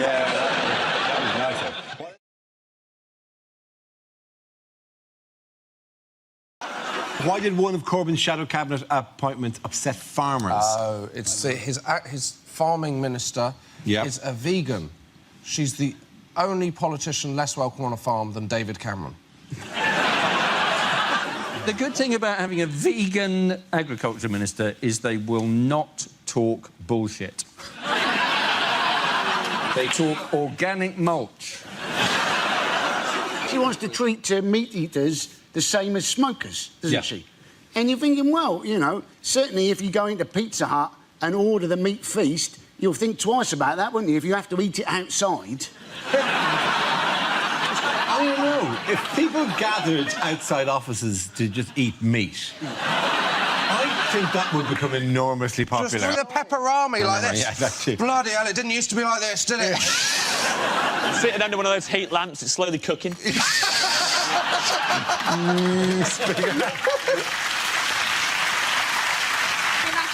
You can imagine meat eaters going away to European holidays just to come back to be like, it was amazing, you can still eat meat inside over there. But then the NHS could help with, like, wean you off with, like, a meat patch. Or you could just chew an OXO cube if you were getting, like, pangs. Could you put an OXO tube into an e-cigarette and, like, and vape it? Would that perform the same thing? Oh, beefy. Oh, I really need Sorry, that. it just sounded like you're having sex with Ian Botham then.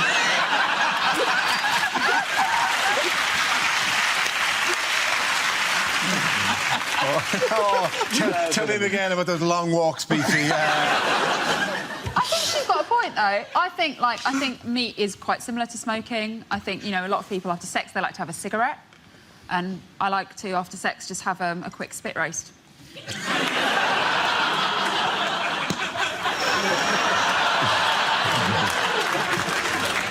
OK, who also had a party conference this week? I believe it was UKIP. It was, of course, UKIP. Yes, they did, actually, yeah. Nigel Farage, big fan of the show. How are you, Nigel? Good to the...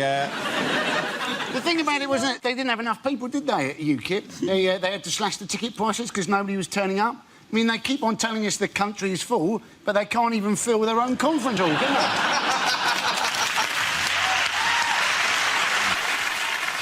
they? It was at Doncaster Racecourse, which is weird, given the trouble they've had with the first-past-the-post system. Why was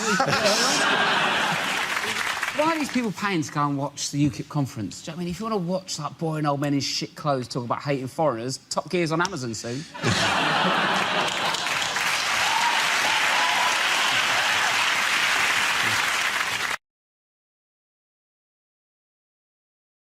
Let's see what you've been left with. Let's spin the wheel.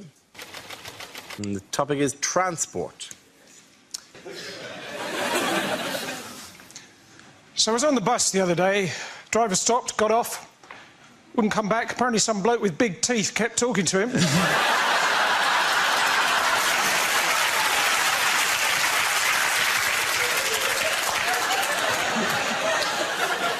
Before that, though, I overheard a mermaid on the bus. She said, I like sitting on the beach, but my other half liked swimming.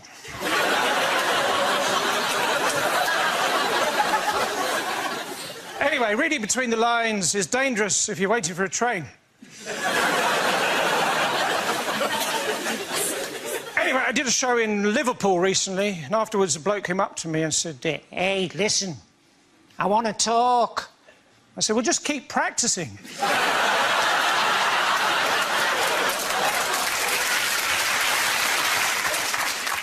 Next month, I'm in Northern Ireland, County Down, 4, 3, 2... I don't need a relationship. I am a rock. I'm an island. Sometimes I go down to airport arrivals and I stand with a piece of cardboard saying, no one.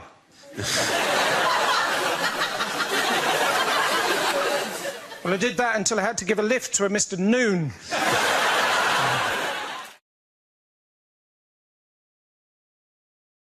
Things a weather forecaster would never say.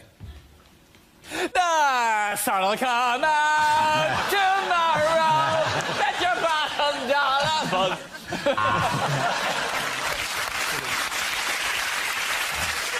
And these are the worst floods since records began, which was last year when all the records were destroyed in that flood.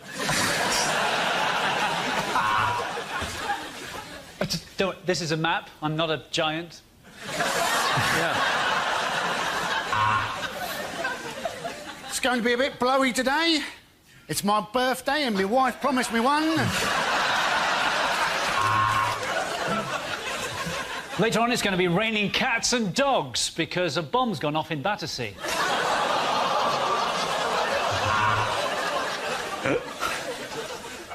Well, it was cloudy earlier.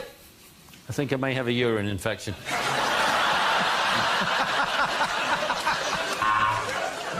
It's well hot, isn't it?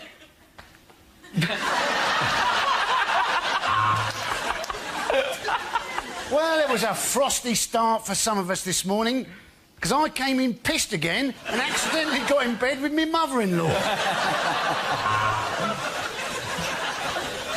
Well, you'll be glad to know that scientists have finally explained why we've been enduring this rather long spell of disappointing weather. Apparently, we live in Britain.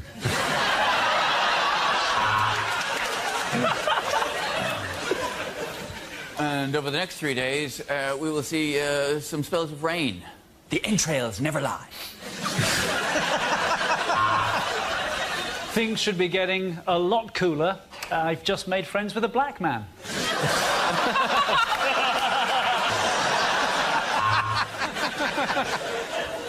Well, I'm afraid you're going to get wet later on.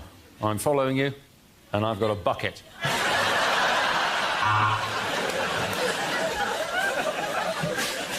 I'm sure the ladies are going to be wearing skimpy bikinis tomorrow. It could reach 90 degrees, which is not bad for a man my age.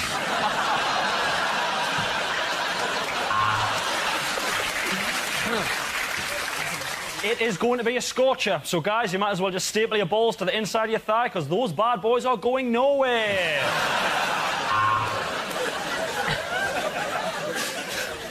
Thank you very much, Dave. Yeah. Pretty easy reporting on things that have already happened. Now, predicting the future.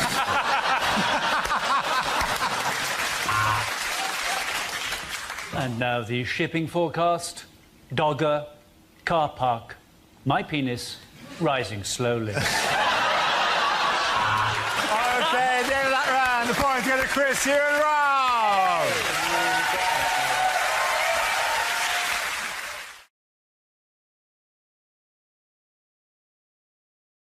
Here we go. The first subject is things you wouldn't hear at a school assembly. OK, today we're going to have a special outing. So, Miss Williams, if you'd like to tell everybody why you're a lesbian.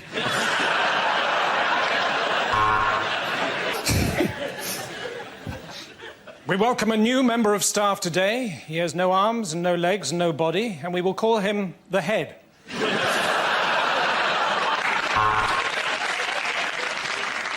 Would whoever's milkshake is bringing all the boys to the yard, please stop it. I'm sorry to keep you waiting, boys and girls. I've just had a shit the size of a baby seal.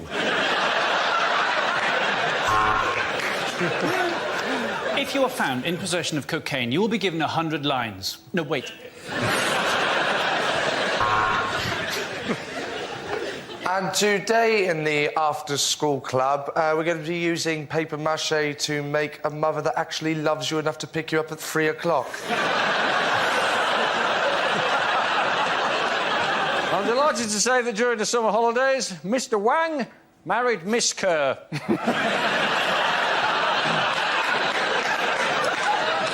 His nickname will remain the same. A wise man once said, boys and girls, that if you try your hardest, you can fulfil your dreams. Generally, that's true. Not for you, though, Tom. You can't read. So... And today, everyone, we have a new boy. Now, for some reason, whatever reason, he's been to a lot of schools, so be kind to him. Will you please make your way to the front? Richard Poo Willie. A word about registers. Most of the staff are on one.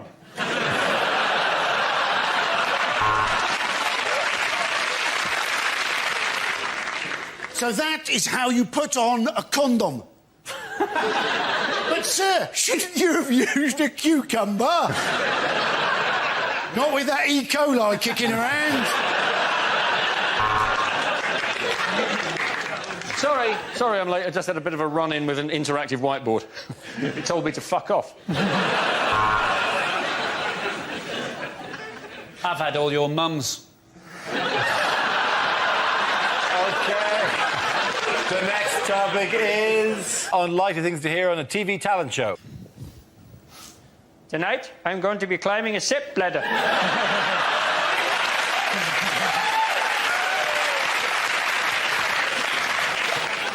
You're right. I can't sing. Thanks. I'd like to dedicate this song to a friend of mine who was run over last week and is in hospital. The wheels of the bus go round and round, round and round. I've got an ability that no one on this planet has. That's Ant, that's Deg. It was like Elvis was in the building. You're fat and there's a stench of death. Oh, Peter, it's not what everyone would call entertainment, but you are one hell of an assassin. I thought you hit the high notes really, really well. Be interesting to see if you can still do that when I haven't got your nuts in a clamp.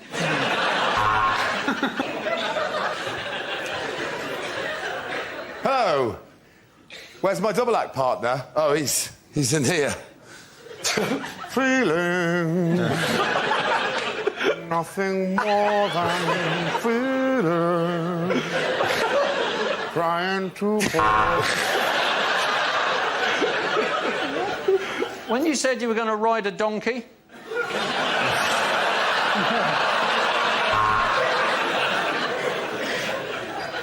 Yes, I have been on the show before. I was once trapped in somebody else's underpants, going, feeling.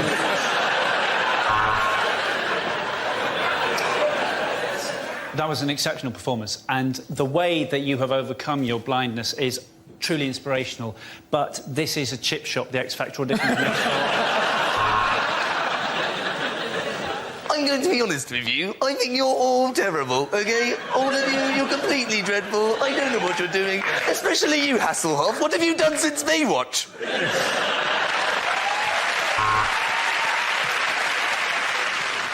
And as well as that, I can unzip the top of my head. It's where I keep my pyjamas.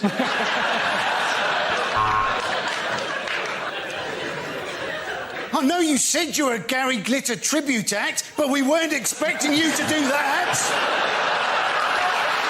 Unlikely things to hear on a history documentary. The Russians had Lemsip. The Americans had night nurse. This was the Cold War.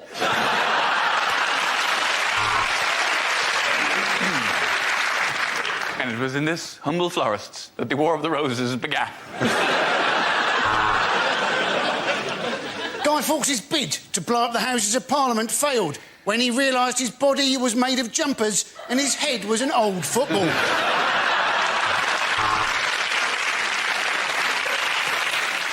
Tonight on Bruce Forsyth's History of Britain, Boadicea, Decea Bode!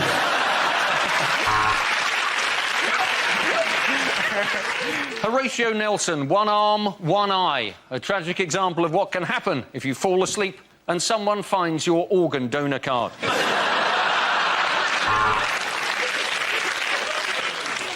Welcome to Biggest Historical Boobs with me, Katie Price. Tonight, I intend to find out exactly what did happen to Hitler's other ball. And my search begins right here in the Albert Hall.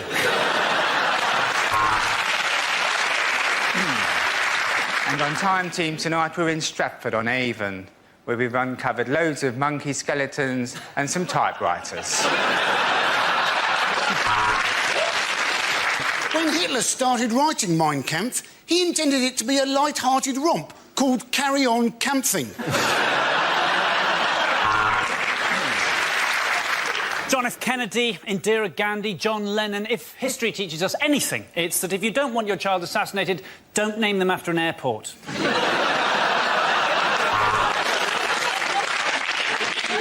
To be honest, I'm not interested in all this old nonsense, really, but since the end of Blackadder, the work's been fairly hard to come by.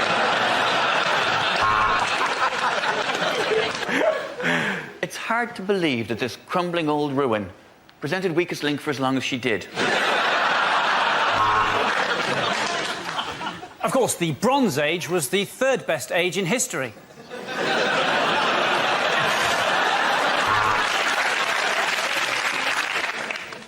And now the documentary that every Channel 5 commissioner has dreamt of. Did Hitler sink the Titanic? We've been digging in this field in Hampshire for 3 weeks, and we've found this one piece of crockery, which tells us we desperately need to get laid. OK, the next topic is unlikely things to hear over a tannoy. We apologise to customers who have recently alighted at Northampton. I opened the wrong doors.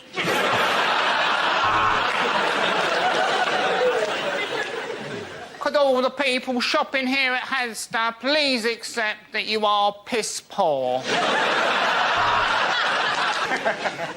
Clean up required in the magazine aisle between loaded and nuts.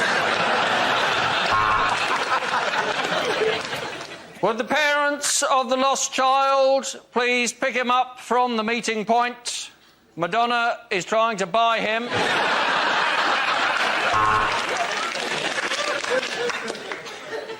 I'd like to remind customers that our special offer this week is 100% off German bean sprouts. If you would like to upgrade to first class, then you should have worked harder at school and got a better job. Could the small boy holding the owl stop running at the wall between platforms 9 and 10?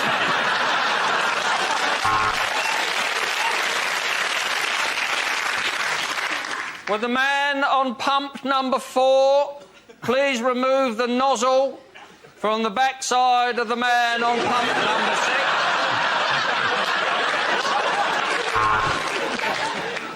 Could the owner of the Ford Fiesta 1100 in the car park with the tinted windows and the go faster stripes sort your life out, mate, will you?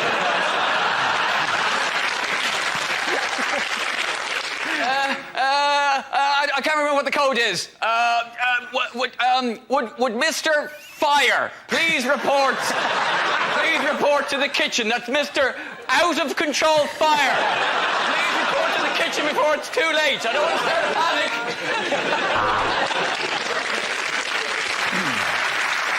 The train now approaching platforms 3, 4 and 5 is the derailed train from Swansea.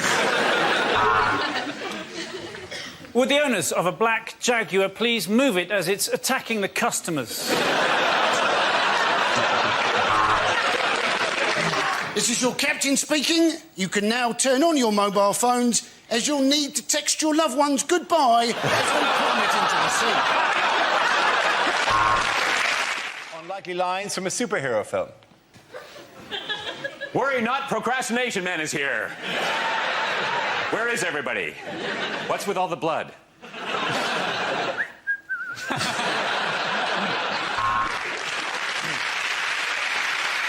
Catwoman, what did I tell you about not shitting in next door's garden?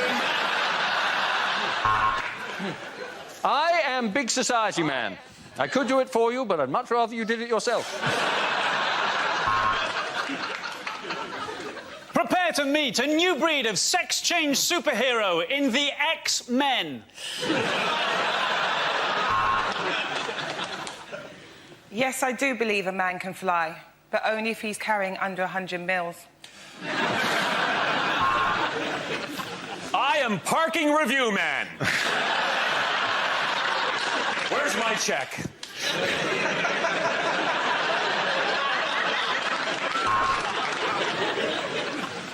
Wow, Iron Man, how did you get all the creases out?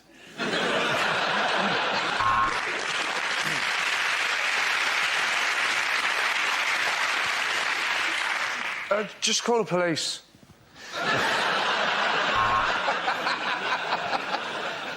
Is it a bird? Is it a plane? Well, if you don't know that, what the hell are you doing in air traffic control?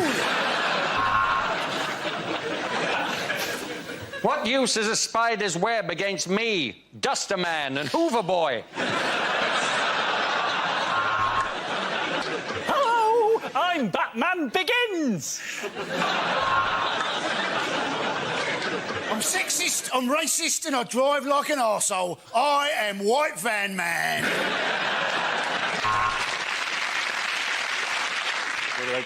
Should I do? Yeah, You're doing it. This is part of it. Oh, shit.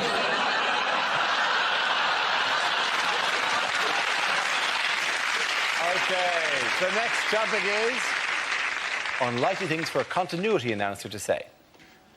And now, to upset children everywhere, it's Peppa Pig in pepper sauce. Oh, God. Oh, God. And Nigella will be back at the same time next week. Up next, Ryan Giggs appears on Footballers' Wives. Next up on Channel 4, live from Switzerland, it's Come Die With Me.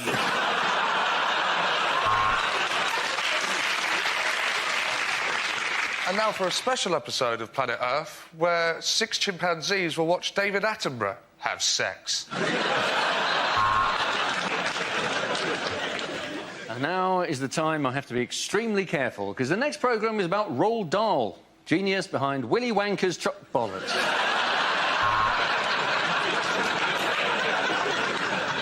Next on the History Channel, World War II in colour. Look away if you don't want to know how it ends.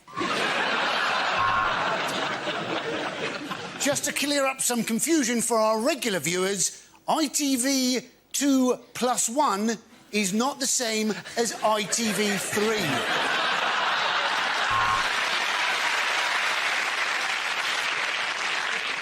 First, though, there's a serial killer on the loose in Balamory.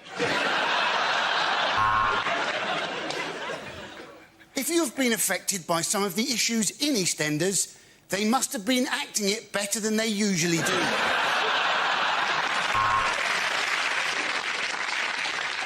And now, Gordon Ramsay's kitchen nightmares for the hard of hearing.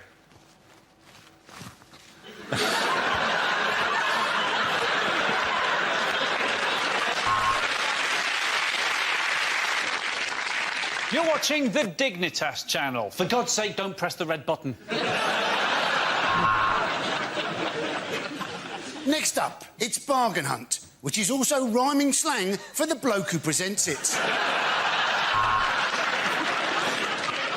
Right now, Kate Humble's in the lambing shed. Oh. Unlikely agony aunt letters.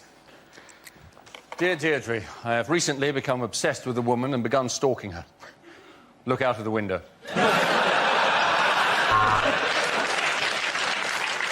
My partner won't give me oral sex, which is really annoying, because that's the only reason I formed the coalition with him in the first place.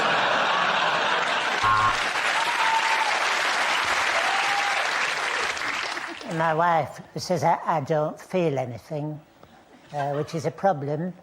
And there was something else. Oh, yes, I'm on fire.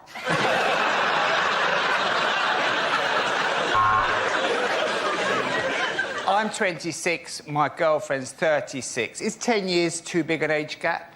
Because her daughter's 16, she's a right little soul.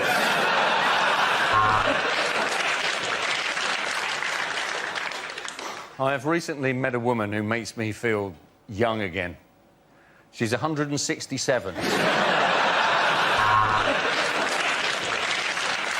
Dear Deirdre, I'm from Nigeria, and I'm fed up of Mickey Flanagan mocking my accent.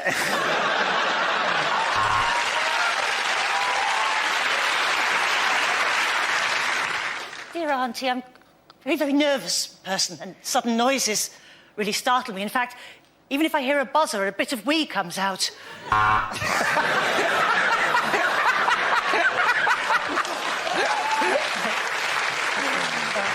My mates are all getting into drugs, but I don't know what to do. Should I charge them mates' rates or just normal prices? Dear Deirdre, I am a control freak. What should I do? I'll tell you what I should do. I am 96, but I'm convinced that young women fancy me. Do I have penile dementia?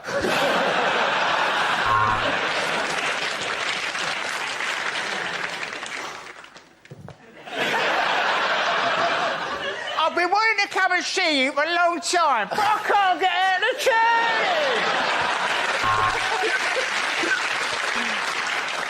I am a man trapped inside the body of a woman. Could you tell us, please, how to get out of position 43 of the Kama Sutra? I work in the public sector, and I'm really, really, really worried about my pension.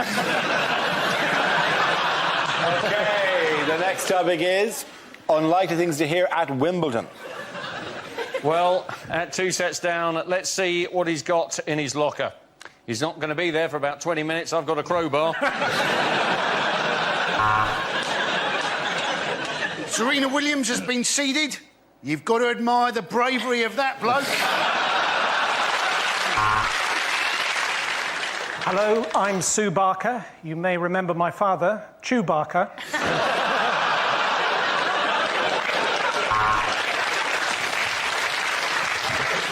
Well, they say that the All England Club is a bit behind the times, and that's why this small boy has just had his hand chopped off for stealing a strawberry.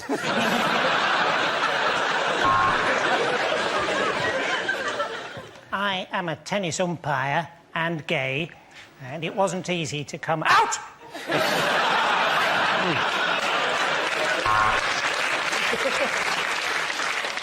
What a fantastic slice, but I do think the All England Club will insist she wears knickers again next year.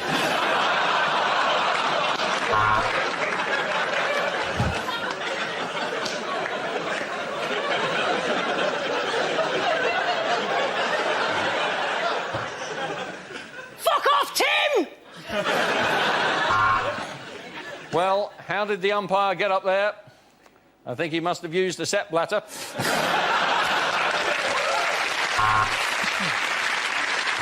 Of course, this year the British players play a lot better. If we look at this graph, we see huge biceps and an angry... Sorry, Steffi, wrong graph.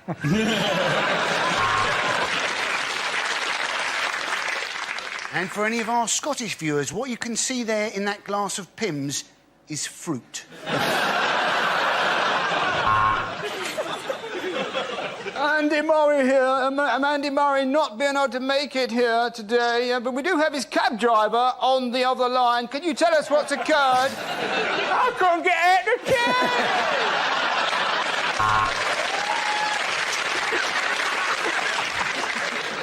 And the mound has taken a real pounding in the last fortnight.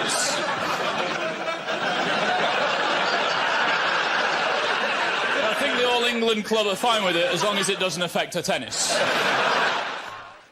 Unlikely questions from this year's exams. Discuss the metaphysical meaning of the following poem.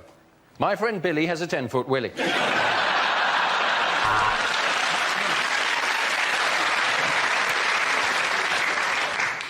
Would you like this exam to be A, multiple choice, or not? The Bronte sisters. Shag, marry, push off a cliff.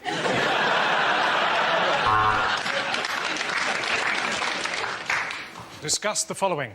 The Nazis got all their ideas from the History Channel. Who was the chap in the A team who would not get on the aeroplane? Was it A, B, or B, A? If a bank loses £60 billion in a 6-month period, using numbers that you've plucked out of thin air, work out what the chief executive's bonus will be.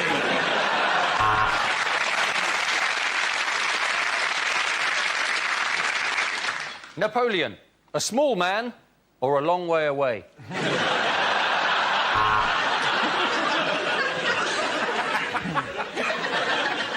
Quantify n in terms of q when q is a positive integer that dissects a parabolic curve. How's your lucky pencil case now?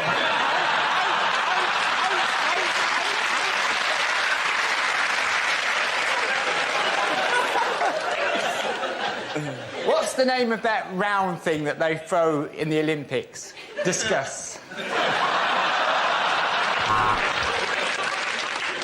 Poetry. Is it all a bit gay?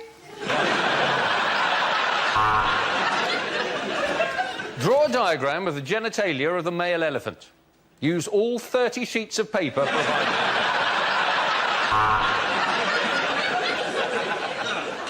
Biology. Without singing, what is the knee bone connected to? Explain the use of juxtaposition in Macbeth. Alternatively, write down everything you know about Macbeth in a blind panic because you've got no idea what the word juxtaposition is. Drama. Question 1. What was it that first made you want to become a waiter?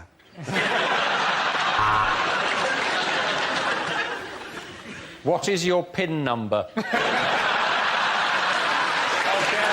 the next topic is unlikely things to read on a motorway sign. For Middlesbrough, take the exit marked hell and then lose the will to live. Accident. You were one. Love, Mum and Dad.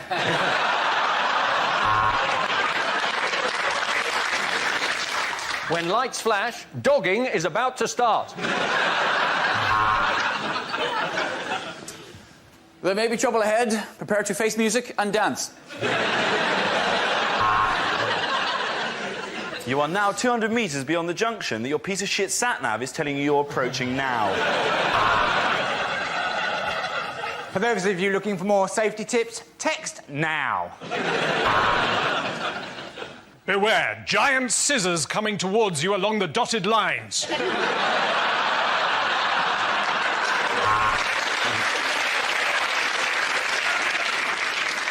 Turn on lights in tunnel.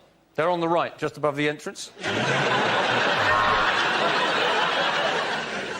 Turn off the sat-nav. Use the force, Luke. The North, where the men are real men, and so are quite a lot of the women.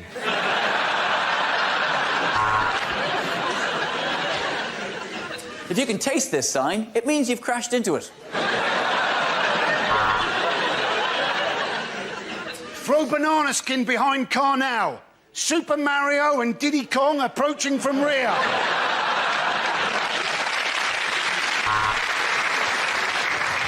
There was a young man from Preston who tried to drive to Heston. The sign wouldn't rhyme and he ploughed into the back of a juggernaut.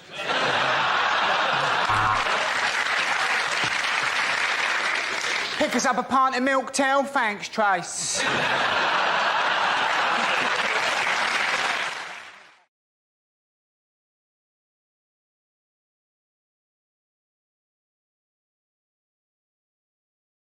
What did the Bank of England unveil last week? I think it was a new fiver, wasn't it? This is the new fiver, my friend. This is the new fiver. Make it rain. Oh, yeah. I never thought of doing that. Like, oh, yeah, fiver. Yeah. Oh, You're making it drizzle at that so, yeah, hang on, that's it, isn't it? That's the motion. These were lent us by the bank for, you know, interest in Saturka, not for me to go, It's literally the worst rap video of all time. Never see Snoop Dogg and Dr. Dre fetching the money they've just thrown. Oh, honey, yeah, £30. Does that make your dreams come true? Oh, this would be terrible. Imagine, because they're actually they're plasticky and clear and see through their polymer notes, which means you could actually go to the laptop and go, I can see you. I can see you. Can you see my money? Imagine that at a cashier. I can see you. I can see you. Just pay for the condoms and leave. The testing that they put them through, they said they dipped it in tea for, you know, all those times you mistake a fiver for a hobnob. I often do that when I'm taunting younger comedians. Oh, really? I eat my fibers. It could be they realised the recession was caused by people leaving fivers in their jean pockets, putting them in the wash. Fivers only last they only rarely last 5 years, a £5 note. So, yeah, they you're thrifty, aren't you? Yeah? I could make a fiver. I can't even make it last 5 years. I mean, honestly, cost of living. This is the most I've ever been paid for this show. You can't rip it, can you? It's very difficult to tear. Very Awful difficult to burn. news for magicians. That'd be so irritating, I should make it toing. Oh, come on. Sign it for me. Oh, is it here? Toing. Ah, come on. Bloody fivers. I like that Have you ripped the new notes given to us by the Bank of England specially? Have you literally torn? Well, they should have made more of an effort to make it stronger.